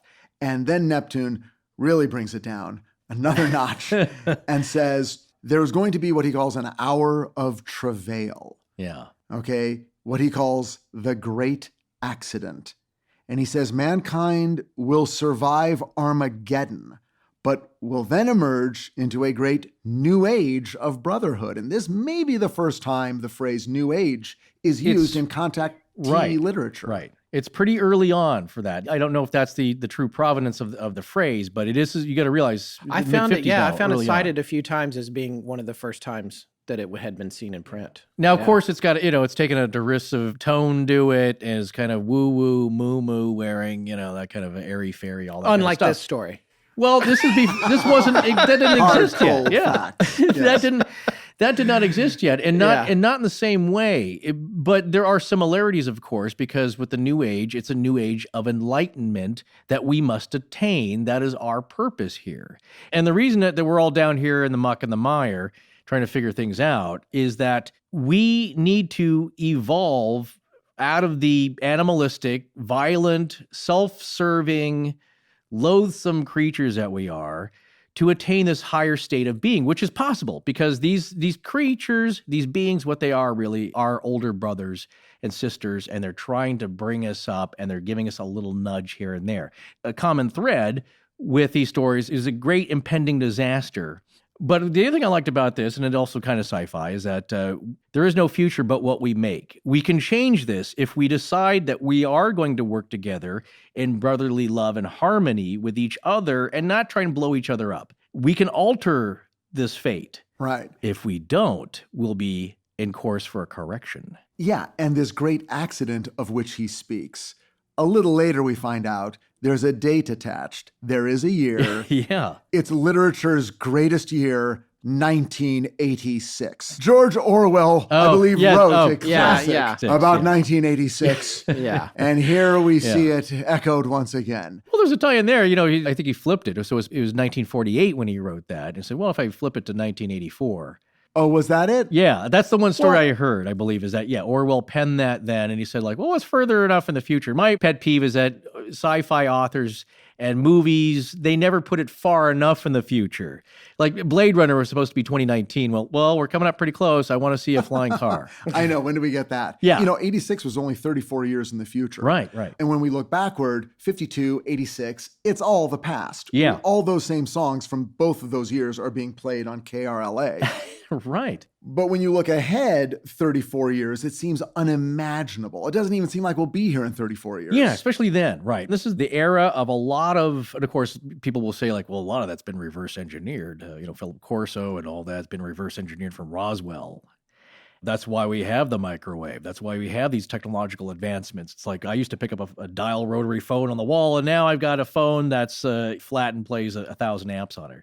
So when you see the progression, it's all coming to a head. You have to take the political stage at this time as well, because we were wondering, it's like, well, what did happen in 86? Were we close to any kind of great disaster? Well, I did find one. In 1983, we could have very well started World War III. With a military NATO exercise called Able Archer 83. And that it was such a realistic war games exercise. It was meant to be realistic. That simulated what if the Russians had a nuclear strike? How would we respond? How would we organize? Well, the Russians saw this as like, oh my gosh, they're really going to attack. This is all just pretense. Yeah, and they were using a lot of code to communicate that hadn't been used before. So the Russians couldn't even monitor the drill. Right. Which made them exceedingly nervous, which then was like, wait, this drill's just a cover for an attack. Right. That's what's happening. So what they thought was, it's not a drill, it's a cover, which is something to think about when you think about what's happening these days with all the drills and tests and things that are happening, especially between North America and North Korea. But anyway. No, it was an incredibly tense time. And any moment during the Cuban Missile Crisis, there was a Russian sub-commander who was intent on launching because he thought they were under attack. And it was a political officer on board that basically saved the world. It was a Crimson Tide kind of a thing where he convinced him not to do that. Well, this guy was ready to launch. That would have sparked everything. And there was also a false alarm for the Soviet early missile warning system on September 26, 1983, when the Soviet warning system got a message that a single nuke had been launched heading towards Russia. Well, the commander in charge at the time, Lieutenant Colonel Petrov, decided it would be a massive attack. They're not just going to send one missile. And he counted it as a false alarm. But he could have counterattacked, sending all of his nukes to the U.S. That's what he was supposed to do. Yeah, exactly. In that defied scenario. His orders. Right. Yeah. So there's another guy, split-second decision by a calm, cool, collected, level-headed guy saying let's just wait this out for a second here before starting World War III and annihilating everybody. And these are just the ones we know about. Exactly. There's so many cases where that could have happened. So you could say nothing happened in 86, the year of the great accident, quote unquote, but we got very close. And again, may have been close in ways we have no idea. Right. But their message overall, though, is that if you start to pull your heads out and work together and embrace each other and respect each other, right, you can change this. So a good enough message, and maybe we did, because nothing happened in 1986. Right. So at this point, Neptune does a really cool thing that reminds me of all the things that happen in Point Pleasant. He asks for a glass of water. And man, aliens, I guess traveling through time and physical space is thirsty work. He asks for a glass of water. And of course, they're at the LA River, so there isn't any water for miles. Not water I would drink, certainly. So Orfeo's like, oh, there's an all-night market. And again, I just wish we could know where that market was. There's a 7-Eleven at Rowena there in Hyperion, but I guess you have the all-night market. It's like that. I guess he ran. He literally says, I'll be right back. I'll get you some water. And he sluns. It would be great if he got a slushie. And brought it back. That'd be perfect. He ends up getting 2 lemon sodas of a brand he never calls out. That doesn't matter. Some sort of Canada Dry product. Knee-high, maybe, yeah. And runs back. Guess what? What's your guess? Is Neptune there? Yeah. Nope. He is not. And Orfeo has been given every indication that this was the last visit. And while he was running to the market, he sort of lost his chance to say goodbye. Right. And at that moment feels he will never see Neptune again. But then he does. In November, at the bus station. The downtown LA bus station. And Neptune is fully physical, or in his words, fully objectified. Yeah. He's supposed to be very statuesque, very fit, extremely handsome. So I'm picturing Don Draper from Mad Men. Exactly. How can you not? And he's got the hat and the suit and the briefcase. You're totally Mad Men out. Of course. The briefcase, the whole deal. And he telepathically tells Orfeo, do not approach me. Yeah. Don't let anyone know we know each other. Yeah. Just be cool, dude. Let's keep this on the DL. Right. And he's like, wait, this is very strange. I thought I wasn't going to see you again. I'm here. I believe he was there to pick up friends or relatives at the bus his station. family had come into town for a vacation, so they're waiting for him. But Orfeo is, of course, glad to see them, but not as glad as they think he should be. He seems a bit in a daze. Yeah, he's definitely in a daze. He has seen Neptune. Neptune says, be cool. And that was the end of that encounter. And then a lot of time goes by. Yeah. And that was in November of 52.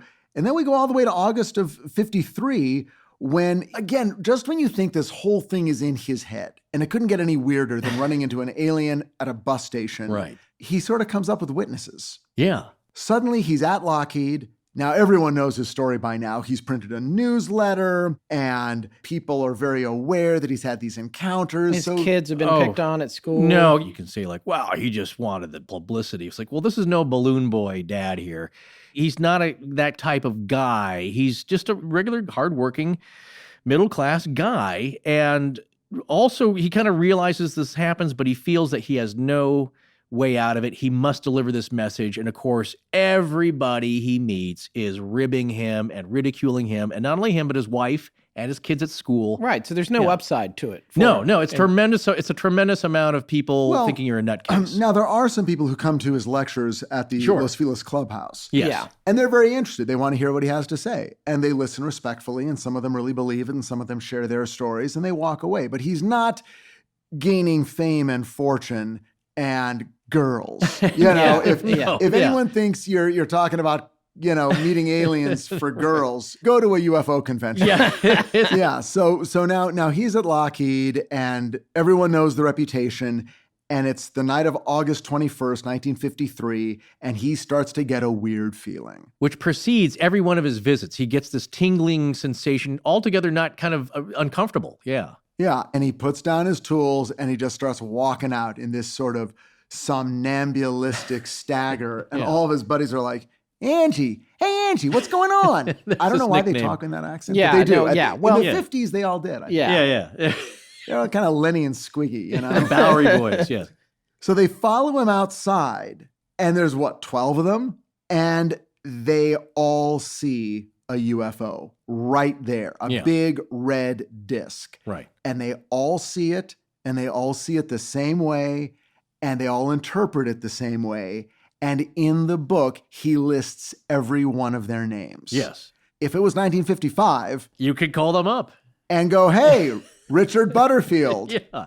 I think he's dead now, so I can say his name. Yeah. Hey, there are a bunch of names. They worked at Lockheed. Yeah. You could just go and ask them. And his coworkers read this book when it came out. You'd think that he'd get a firestorm, but I mean, he never really talks about anybody in a negative light. He does mention some people that, of course, were ribbing him or were very skeptical, but also some people that really helped him out of the plant and their humanity, which gave him an uplifting sense that we're not all doomed, is that there's some really good souls on this planet. Well, not only that, he's not so alone now. They've seen it. The ribbing stops. And I think Butterfield was one of the more skeptical of his friends. Right. And also was one of the most traumatized by this UFO sighting. Right, yeah. Well, there's one guy who's funny. All he would do is every time he saw him or got him alone, he would joke to him about it. And then after that, he just wouldn't stop talking about it because he knew that Angie's like, you got some insider information. I got to know what these are. You got to tell me. And it's like, well, look, that's not the point of this. Yeah. If you're writing a movie about this, and I'm not, but that's your favorite character. Yeah. I mean, the guy who would do nothing but teasing, and afterwards is like, oh my God, hey, Angie, I gotta buy you a cup of coffee. I gotta find out about this stuff. Yeah. You love that guy. You love him. So I imagine he felt a little bit vindicated. And at the same time, it was sort of like, yeah, I haven't been lying. It's me. Our show here is in a way kind of forensic. Well, I wouldn't be presenting anything we do in a court of law because it ain't going to stand up. But what I think you're getting at is talking about one of our favorite lecture series over at the Great Courses Plus, Forensic History, Crimes, Frauds, and Scandals. Brilliant deduction, Monsieur Poirot. Sorry. We talked about it before, and I'll say it again. Every subject in that series was right up this show's alley. So we wanted to go back and check a few of them out one more time. And that's another great thing about a subscription to the Great Courses Plus. It's kind of like your own personal digital library that you can access again and again anytime you want. You can stream or download any one of their over 8,000 videos and watch them on any device you have, smartphone, tablet, laptop, or TV. All right, so we recently did a story about the American frontier, and we remembered there was a lecture called Criminals of the Wild, Wild West in the Forensic History series. And Professor Murray talks about 3 legendary characters, Wyatt Earp, Jesse James, and everybody's favorite cowboy cannibal, Alfred Packer. No, I'm not sure that people have favorite cowboy cannibals. Well, he's one of, there's only a few. There's Boone Helm and then Alfred and then... Well, before we bit into that, we learned a couple of fun facts about Wyatt Earp that we didn't fully know about. Like the family had to move from Illinois to Iowa after Wyatt's dad, who was a local constable, was caught bootlegging whiskey. The dad eventually became a justice of the peace in Missouri, and Wyatt takes over the job of constable from his father. Not long after, though, Wyatt was caught embezzling money from local schools. Oh, boy. Falsifying legal documents, and was charged with horse theft. That's a hanging offense. That is a hanging offense in some places. Yeah, Earp was arrested but escaped before trial. He then later became a bouncer and a pimp at a brothel. After a raid at yet another brothel, Earp got slapped with a big fine for being a, quote, old offender. Now, I knew Wyatt Earp finally moved to Los Angeles when he was in his early 60s, but I didn't know he had gotten hired by the LA Police Department and then eventually turned to his old ways and was even arrested by them. So, does it sound like anybody we know? Why, it sounds like our man, old Henry Plummer. You know, there was a fine line sometimes between lawman and outlaw back then, and sometimes no line at all. Well, if you want to know more about everything from crime to classics to cultures and cooking and pretty much everything else under the sun, you can find it over at the Great Courses Plus, and our listeners can try it out for free for a whole unlimited month. But you got to use our special URL to sign up, which is thegreatcoursesplus.com/legends. You can start watching immediately, right after listening to this astonishing podcast, of course. Yeah, of course. Just go to thegreatcoursesplus.com/legends. Remember, that's thegreatcoursesplus.com/legends. You ever watch someone work with their hands? You know, someone who's really good at what they do and fast, like a professional chef chopping or tossing ingredients in a pan? It's kind of mesmerizing, right? So are you about to tell me you've got professional chef skills now from making Blue Apron? No. But I really am so much faster making meals now, like with all the meals I cook. You were right about Blue Apron just making everything better in the kitchen, and not just the dishes you make, but also how well you cook overall. And I actually can do the pan flip. Well, that's not that hard, but I honestly find that making Blue Apron does make you a better home chef. And the foolproof thing about it is even if it doesn't come out exactly like the picture on the easy-to-follow recipe card, the food is still delicious. I know. Well, you really can't go wrong because not only is Blue Apron affordable, sustainable, fresh, and delicious, it's also fun to make. And not only that, it's guaranteed. If you get something in your delivery that isn't right, Blue Apron will make it right. I also like that the meals are more, I guess sophisticated. I mean, we've tried other meal services, but the dishes were just kind of ordinary, which is fine if you like ordinary. But I can already make all those old standbys. It's the difference between what you get at a diner and what's on the menu at a trendy new restaurant. Don't get me wrong, I love good old-fashioned diners, but just listen to what's coming up on the Blue Apron menu.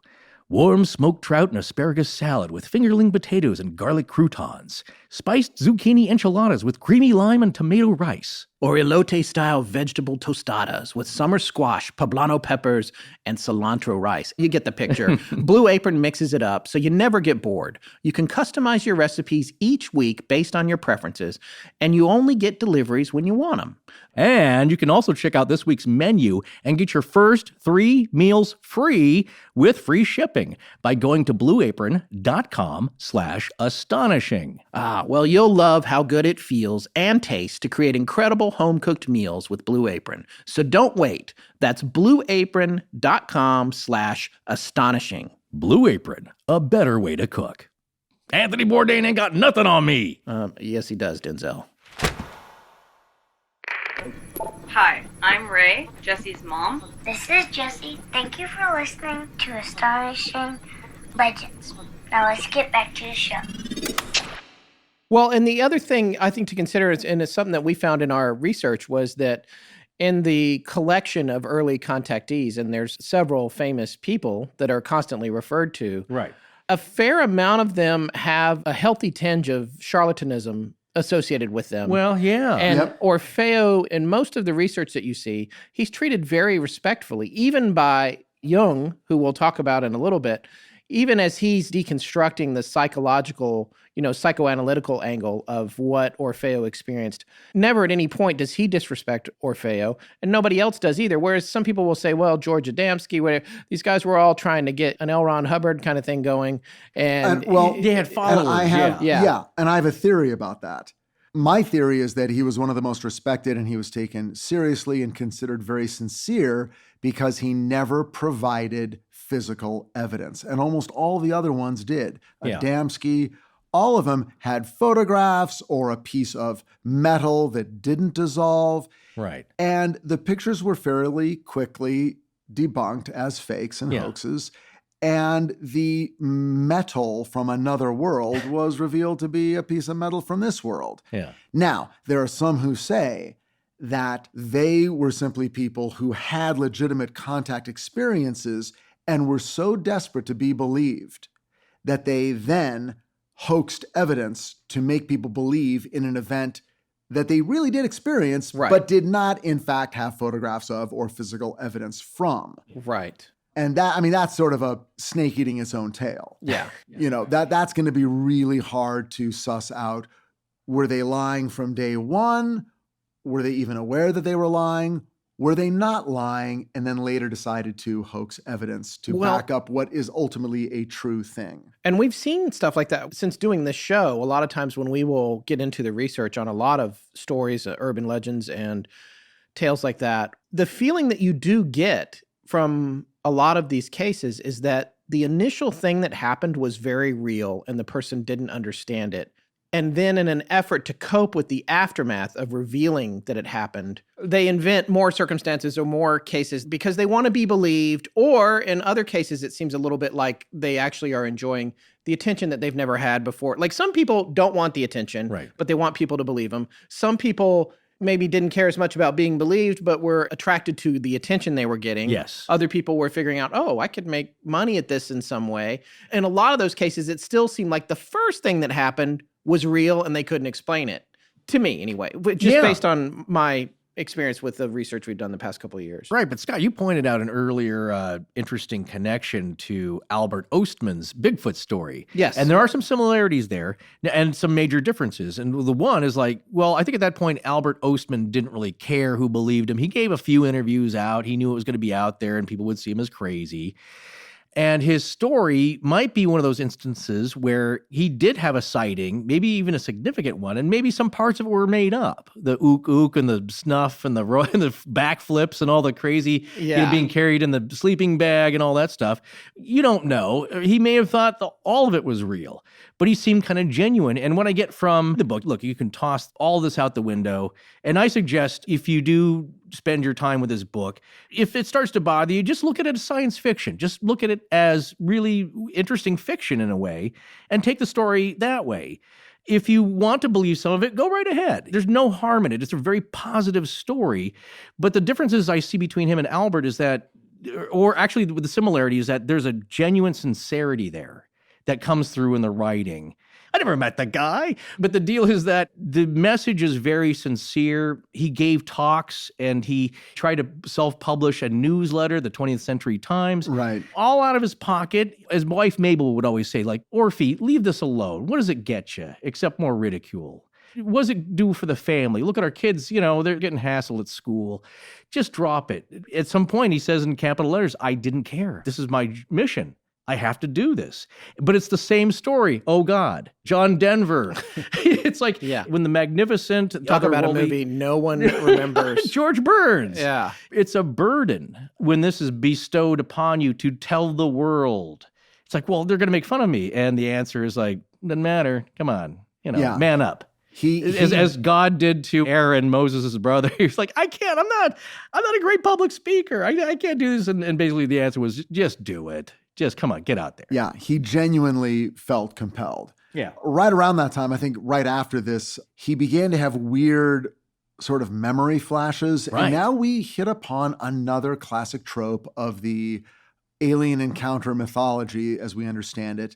The episode of missing time. Yes. 7 full days. Yeah, usually missing time's a couple hours or a few minutes, but 7 days. But he was only partially missing just his brain. And I think we've all lost We've 7 certainly days. felt that way, yeah. Yeah. He began to have these memory flashes, and one evening it was raining.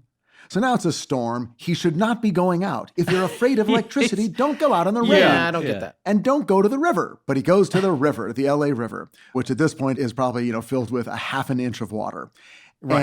And he sort of relaxes as the rain lets up. He relaxes on the cement banks of the LA River and lays his head back and just starts thinking about this guy Neptune, this space alien who he hasn't seen in a long time. He's missed him greatly because when this happens, there's a tremendous feeling, indescribable, as he says, feeling of just enlightenment and warmth and love and just communion to a degree with a higher... Don't say communion around Scott. I know. He's acting like Orfeo. He's got the cold sweats and he's shivering right now. I'm not reading it. You will at one point.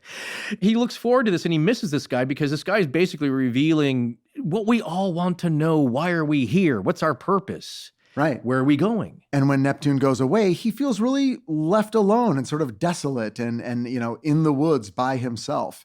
Well, he lays back and suddenly the memories come back. And he sort of realizes in this moment in August of 53 that from January 12th, 53 to January 19th, he was not all here.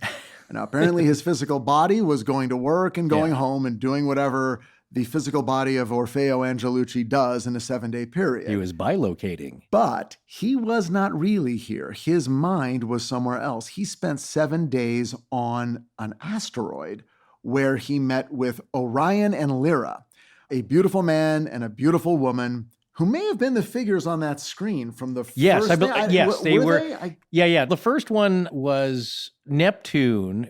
These names, you have to remember, as part of the story mythology here, as part of the story setup, these folks just don't speak English or Italian, as Orfeo, of course, could speak Italian as well. They have their own language. So these names are approximations in his own mind, as he says. He gave them names, and they didn't seem to really care because, what he called them. In their world, it's like they don't even really use names. Everything's kind of telepathic. And so you kind of just know people. I don't need to call you anything. Right. You're just you. He pretty much acknowledges that some element of his own subconscious gave them these rather mythic names. Yes, as in the story, that name Neptune pops into his mind, and the first guy that he spends the most time with, who first visited him in person, you could say, said, yep, you know what, that's fine. Go with Neptune. That's the first thought that came into your mind. That seems appropriate. Go with that. And doesn't he also imply that Neptune was Orfeo's name in a different incarnation? Later, and that's why he thought of it? In a later meeting, he implies... This is really freaky. I'm not sure you want to go here yet, but basically... I want to go there. To me, I read that he was implying that they were the same being. No, because I crammed all of this last night staying up very late. Okay. The point, in this meeting that he has later where he had disappeared for 7 days and had traveled to another ethereal dimension of a previous existence of Proto-Earth, it opens up to a big story, which is very fascinating, but it's a whole other story. Later. Yeah, there's a whole other. Okay, there's the whole other story. So no, I'm saying it's like this is going to be another. Just to explain this. You're all still stuck in the illusion of time, Scott. Yeah, exactly. There is no time in this other place, but there was a shining planet. Okay, here we go. Called Lucifer. And the inhabitants were Luciferians. They were a shining example of all the universe, a very evolved on a higher plane of vibrational existence, but they got cocky. And Astra, who is also Neptune, I'll explain that in a second here, says, yes, basically the stories are true. They got cocky, and according to cosmic law, which they all follow, which restricts them from total interaction, complete revealing themselves, but they can interact a little, to me, a little like, demons and other spirits. They can interact with you a little, but not fully. Evil, projected to its limits, is self-destroyed. So evil unbound, when it just left to multiply upon itself, will ultimately self-destruct because it cannot exist as a state. It'll consume itself. It will consume itself and all giving, because you think about it, like Sodom and Gomorrah, and you just go nuts, and you're just like killing everybody. At some point, everybody's going to be dead. I mean, that's a simplified way of thinking about it. So Lucifer, the planet, and the prince of the planet was also named Lucifer. Of course he was. That's part of it. It doesn't say he's the devil, per se. This ethereal being, Neptune/Astra, says that, all these people, their britches got too big for them. They got really cocky. They started warring with other peaceful entities in the universe, trying to take over the whole universe.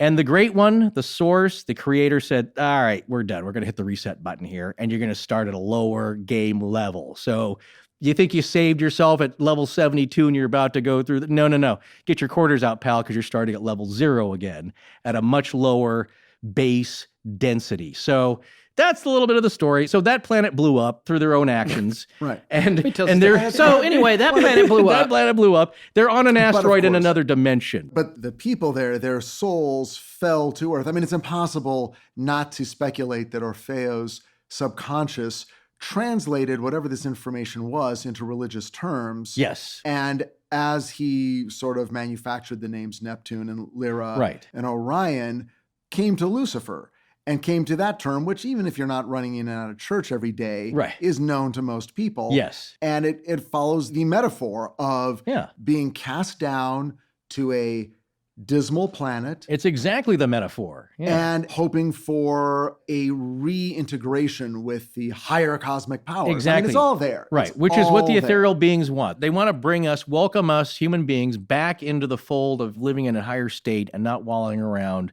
murdering each other Right. by the score. So And so at this point, and he's spending time there and he's eating there and drinking there and it's delicious. And it's a tastes fabulous great. place. That's why, again, I just want to sample, I just want a bottle of that, whatever the most delicious beverage he's ever had. I know. And the meal there was these delightfully colored, pleasant, deliciously tasting jellied triangles of different shapes. And don't they at some point say, look, Orfeo, just so you know, we don't really need to eat. We're kind of doing this for you. So Yeah, you can- put a smile on your face. We can stop the charade. Compliment the chef, or we can just wrap this up and get straight to the entertainment. And Orfeo's like, man, I got to hit the head. Where's the Right. bathroom? I know, and he's all We don't ashamed. do that Oh, here. He sort of suddenly realizes how beautiful Lyra is and is consumed with carnal lust Yes. in a moment. And everyone in the room is sort of like, oh, the ugly American.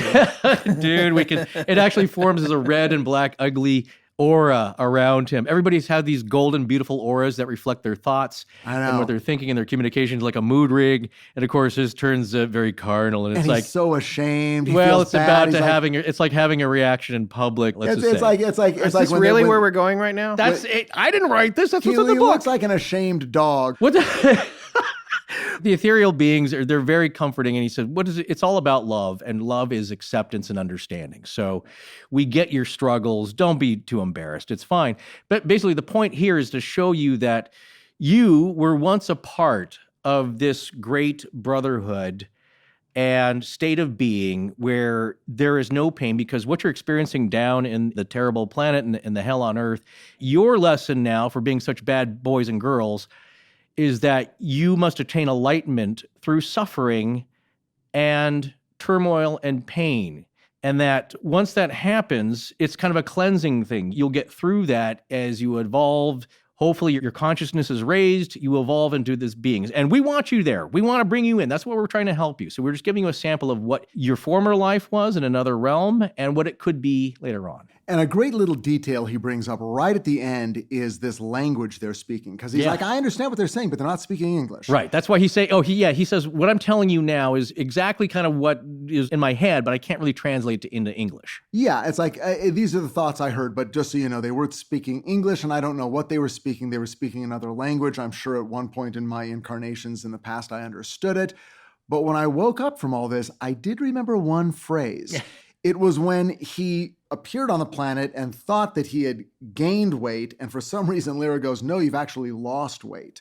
And why they're talking about his weight, I don't recall. But, but he says, I do remember this one little phrase in this foreign, weird space language. And it's something like un, dos, y peslo. And that translates into, no, you have lost weight. So I'm memorizing that because I think that's a pickup line. Well, hey, That's a good, it's like, you look like you've lost weight. Here's the thing. Un, dos, y peslo. You know? And anyone who understands it, you know that person is... it's a compliment. Hey, thank yeah. you. You're looking pretty good yourself. Here's the thing. If this is all true, imagine that. Because that's the thing. That's none of this is true. What if it's all true? Well, you've just learned some words from a language of higher beings. Exactly. From here, I think the three of us agree the book only gets more overtly religious and biblical. Yeah, I fully agree. Well, yes, biblical in a sense, and religious and spiritual in all the senses to me. Well, yes, except that because he's a Westerner, Yes. he literally has a vision of Jesus Christ climbing down off the cross Yeah, he has and a- coming and talking right, to him. right. I mean, at a certain point, you're just like, well, okay, I see what is happening and how he's translating Yes. it. And all the sort of metaphorical strains of the story come together in this tale of despair and possible resurrection. Right. What's interesting to me is that in the concluding chapters, he sort of gets back down to brass tacks. He's like, Yeah. okay, the saucers. What are the various kinds of saucers you might see? What are the kinds of experiences you might have? And what will they mean if you have them? And one of the most interesting things to me is that he says, look, if you see a saucer of any type, if you see anything strange in the sky that is a UFO, what you'd call a UFO, it's because you have been chosen for the sighting for a particular reason. Yeah. So what he's saying is, you don't find the saucer finds you. And this, I've always believed, is also about Bigfoot. There is no finding Bigfoot. Right. Bigfoot finds you. Yeah. When there's a moment in your life you need to see Bigfoot, you'll see him. That's a good point. Right place, right time. One thing I wanted to say, this goes into the first revelation with the TV screens when they were explaining to Orfeo, and that would be Lyra, the beautiful woman, and the very handsome man, Neptune/Astra. Orfeo's name in the past was Neptune. Yeah, And that's he what I was trying to say before oh, you said did I I was just wrong. steamroller you? Yeah. No, that was his name, but I got it right here. Orfeo. Orfeo shows up with Neptune, and Neptune says to Orfeo, "We have missed you, Neptune." Yes. At which point he says, "But I am not Neptune. There is some mistake. Are you certain? You will recall that Neptune was the name you gave to our brother who first contacted you upon Earth. That name has always held a strange, deep significance for you, perhaps because it was once your own name." Yes, name, but what I want to make clear, and it might be confusing, is that Orfeo was not the handsome extraterrestrial that he first saw. They're two different entities. Yes. Yeah, I just wanna make- I did, yes, and I okay. misspoke dude. that. I did misspeak. Yeah, no. Yeah. However, Neptune/Orfeo was once one of these ethereal beings and inhabitants of the planet Lucifer, but against kind of his own better judgment, he did side with the Luciferians and went against the creator. And so that's where he felt great shame.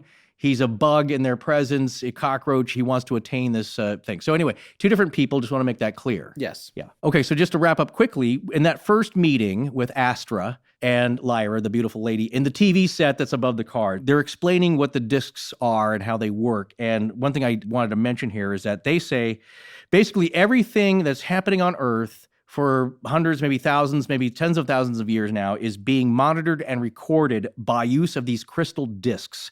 So some of these discs as tools are recording, transmitting devices. So they're recording, they're all over the place, wherever they need to be. They're recording the life, birth, death of everybody on the planet.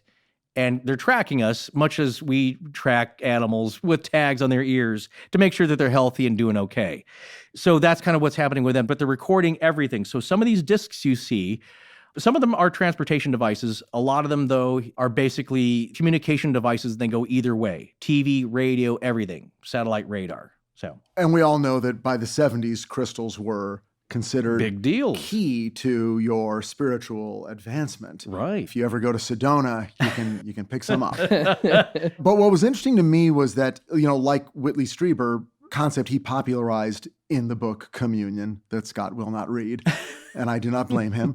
The notion that as an adult, you have an alien encounter, and then later you realize you've been having them your whole life. Right.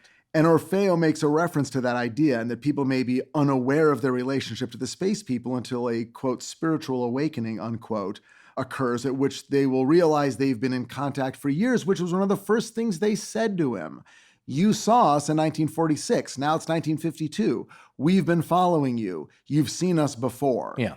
And everything they say to him after that implies that there's been an eternity of interactions, and that the fact that they're coming to him in his earthly incarnation is of almost no universal significance. It just happens to be where they met this time around. Right. So, what do we think of Orfeo Angelucci? Well, What do you think of the guy, the book, and the concept? There's a multi-levels here, Scott. I think he was probably a pretty decent guy. Thank you for joining us. Good night. I think the idea of it is fascinating. When we went to the bridge yesterday, You got a little excited, didn't you? Well, it exciting. was cool to be on location and where something has happened, and Right. for us to have the time and the ability to do that, which we don't always get to do. There's something about that kind of experience, this visitation and this enlightenment that he seemed to be getting. But also, I feel like when I read his book and when I read all the first chapters, it was very, I was a sickly child. It was like it had this very specific sort of Dickensian tone almost. Right. And the way that it started. And I just couldn't figure out where he was coming from. And as it progressed, I was like, wow, this is really fascinating. Then when it got to the end and it got to Jesus on the cross and all that, I was like, what is happening here? And then I was like, all right, is this happening to him? Or is this happening to me? Because I'm not sure what the origin of this story is. I can't tell if it's upstream of him or downstream of him. Right. Explain that thought a little, if you would. Well, I guess what I mean is I'm open to the idea that this stuff is happening to him, but it's not what he thinks it is. Or, he can't wrap his head around it and he's describing it whatever way he can. Right. But I'm also open to the idea that he's making it all up. Yeah. But maybe not with bad intentions. Right. There's a difference between, trying to start a cult and get followers and get people to send you money and, send your money to God, here's my address, that kind of thing. Sure. But it seemed like he was trying to find a package for his messages. One particular thing that I thought was interesting in the book, this was a quote that he said that Neptune made to him. Communism, Earth's present fundamental enemy, masks beneath its banner the spearhead of the united forces of evil. Along with good, all men have evil in their hearts to a degree, but some are much more evil than others. Communism is a necessary evil and now exists upon Earth, as do venomous creatures, famines, blights, tyrannies, cataclysms. All are negative forces which awaken the positive forces of good in man and cause them to act. Thus are they combated, understood, and ultimately their unreality becomes apparent. For evil is always eventually self-destroyed, which goes back to what you were saying earlier. Yeah. This quote, to me, it's very interesting, and the message behind it is interesting. You have to have the bad to find the good and all of that stuff. But by the same token, we're halfway through McCarthyism here. Yeah. And what he's telling us is that he's getting a message from a space alien that is essentially what's at the forefront of the American political landscape at that given time and trying to act like it's a message from outer space. So Well, if there's an ulterior motive to turn political, that's a valid point along this line of thinking. But as he says, that's the microcosm. That's what we're down here on Earth, killing each other over political ideas. Look at the times we're in now. Everybody's feuding and fighting, and we're in such turmoil and divisiveness, and maybe it's always been like that. It's just more out there in the media in different forms. But that's the muck and the mire that we're down here. If you step back into the microcosm, which is where the Ethereal people and the higher planes of being are, and even astronauts who get off the planet and they see the blue ball that is Earth and they realize how petty and insignificant our problems are when you view it. And it's a real phenomenon physically that happens to astronauts. You realize, that's so silly what you're doing. You're killing each other over ideals. So when you step back, what he's saying is yes, maybe it's a message against communism. The bigger message, I believe, is that it's bad. Maybe some people like it for various reasons. People toil under it, but it's kind of the thought killer and the killer of individualism and expression in a lot of ways. But we need to step beyond that, beyond these political controlling things, and really get beyond that, because the bigger idea and the better idea and the more that's throughout the universe as cosmic law is the idea of love and acceptance and understanding. And that's where we need to go. What do you think, Rich? Well, again, I look at this in the context of every other story I've ever heard about people contacting exterior intelligences, whether it's through the Ouija board or a seance or a UFO or a near-death experience. And or what's sometimes called Friday night at Rich's house. Those are different kinds of spirits, my friend. Craft beer and seance night. Spirits. Yeah. What are the similarities thematically? Obviously, it's a mistake to think that whatever is communicating, even if you believe any of this, that something is communicating, to take it on face value and to think that we are getting actual usable information about the coming great accident, right, or the collapse of the Silver Bridge, or the winner of the Super Bowl. It never works that way. Right. So you've got to step away from that and go, okay, well, it's got nothing to do with that. So what is happening? Are people talking to themselves? Is there something within the human mind that in moments of extreme physical provocation, a near-death experience, or some weird electronic stimulation sprouts this message? Automatically, you will get a message of you're part of everything, you are loved, peace, love, acceptance, it's all going to be okay, you are timeless, you're eternal, there is no time, there is no death, and then you wake up from that. Is that what it's always going to be? Because it feels kind of like that's what it always is, mostly, except for the times when it isn't. And every once in a while it isn't. And those are the dark near-death experiences and maybe some of the weirder alien encounters. But even the dark ones, people come out of it like, well, that was a deep, dark, bad place. I better do something about this. And a lot of times they turn their lives around. But it's really weird because the overwhelming majority of those people are not what you would consider the big sinners. No. This is not Ebenezer Scrooge, which, by the way, I feel that A Christmas Carol is basically a near-death experience. Absolutely. It's one of the first ghost stories and that kind of defending your life where you don't have much chance to defend it at the point. You got to do it when we return you. If you're lucky enough. But it's everything. It's the light. It's the life review. It's being told now you've got to go back and change your ways, or now you've got to go back and continue living on Earth, and even a view of the future. I mean, there's a lot of things. I mean, these things are more present in Western culture and Western literature than you could imagine, but when you think about it, you find it everywhere.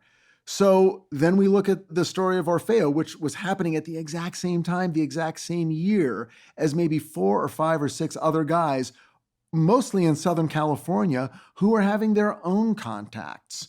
And this is the kind of thing that simply doesn't happen anymore. So why was it happening then? And were they really just happening because one did it and then 6 copied? Now you get a very different thing. Now you get Whitley Strieber. You get people, the MIT conference, where people are talking about the horrifying, horrible experience of getting abducted. And people talk about it all the time. The contactees, it was positive. I got to read that.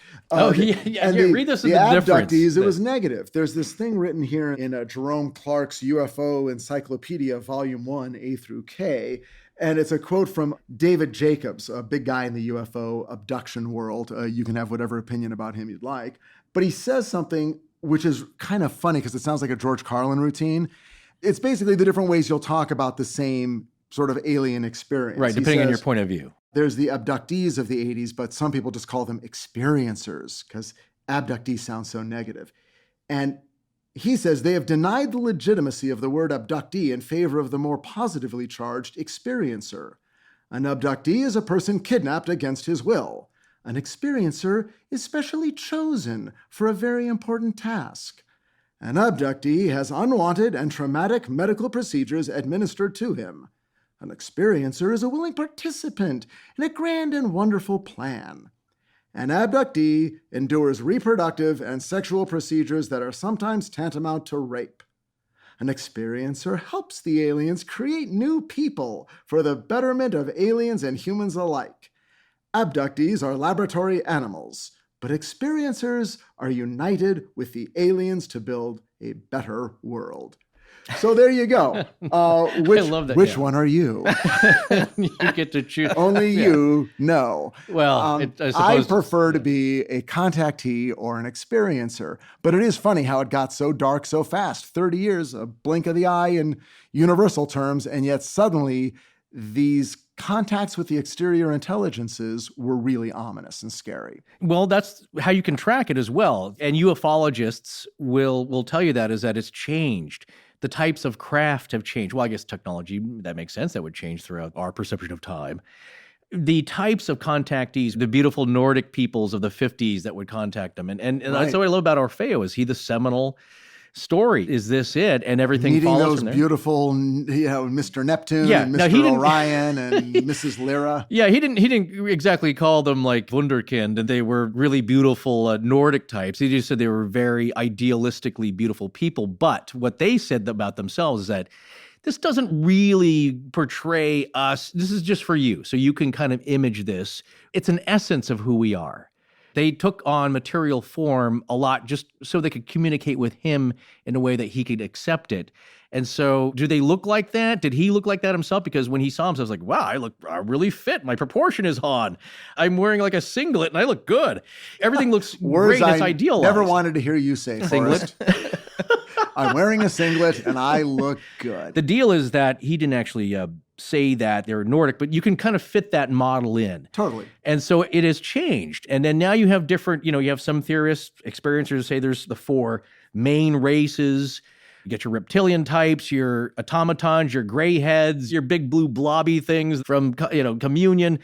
Who knows? Now, if you look at Orfeo's explanation given to him is that there are other races that have developed. But his big message at the end was like, the ones that may out to do you harm or use you like marionettes, they will be self-controlled and curbed by cosmic law. They can maybe observe, they can travel, but they're not down here to create this into a race of automatons. It's funny you should say that because I did want to touch on that because we were teasing about the Prime Directive and also, Forrest, you were talking about the science fiction ideas in the book. Right. I had the cosmic law thing pulled up right here, which is something that Neptune said to Orfeo on one of their encounters. Cosmic law actively prevents one planet from interfering with the evolution of any other planet. In other words, Orfeo, Earth must work out its own destiny. We will do everything in our power to aid the people of Earth, but we are definitely and greatly limited by cosmic law. So I would be surprised if Gene Roddenberry hadn't read this when he was developing Star Trek. Oh, I'm sure there's somebody told him about it at lunch at the commissary. Well, and again, I'm not personally familiar with the sci-fi magazines of the 30s and the 40s, but Fate magazine. These ideas may, from Astounding Stories and Startling Stories, all those magazines, some of these ideas may have existed there, probably did. And there are probably people who can go, oh, Orfeo just got his ideas from the, August 1948 issue of whatever. Right. But in that story, they were under the bridge at Fletcher Avenue. Exactly. But really, and if you're young, you're going to say, oh yeah, he stole his stories from a 2,000-year-old book called the Bible, everybody. This is a guy having these experiences that are heavily influenced by archetypes that have existed since men have existed. And this is something that is being projected out of him.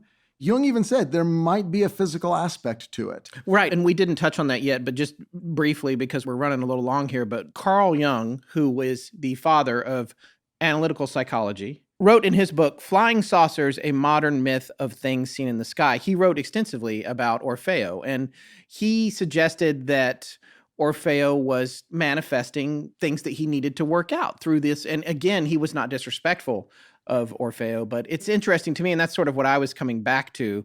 Jung has been misquoted and quoted out of context during his lifetime regarding what his beliefs were regarding the UFOs. Yes. And for a while, it seemed that he thought that they were a real phenomenon, and then he seemed to come out and say, no, they are not at all. This is totally a manifestation of the human unconscious.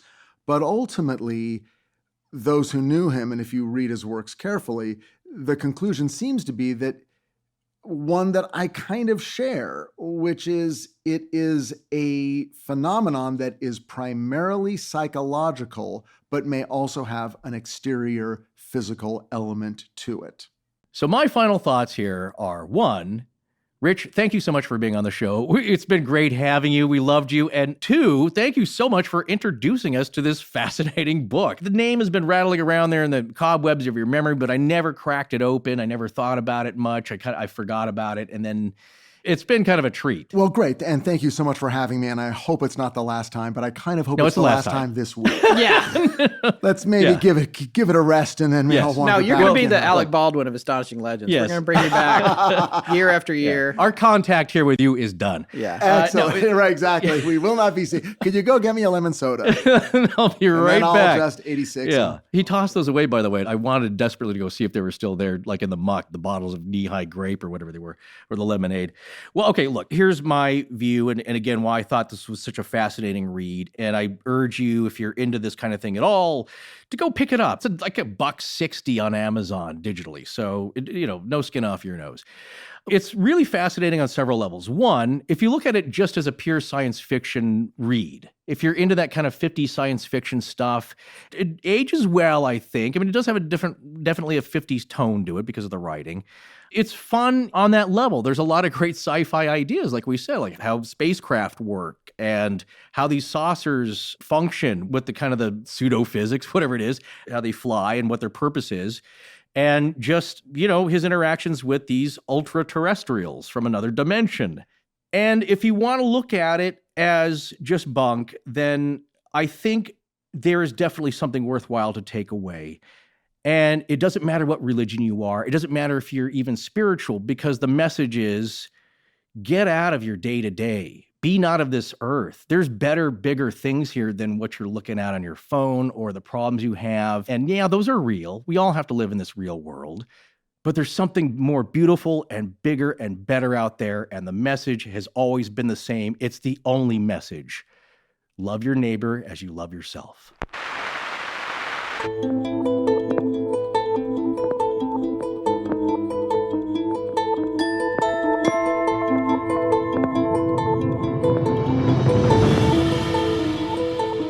Well, that's going to wrap up tonight's show on Orfeo Angelucci. Special thanks to Richard Hatem for coming back for this episode.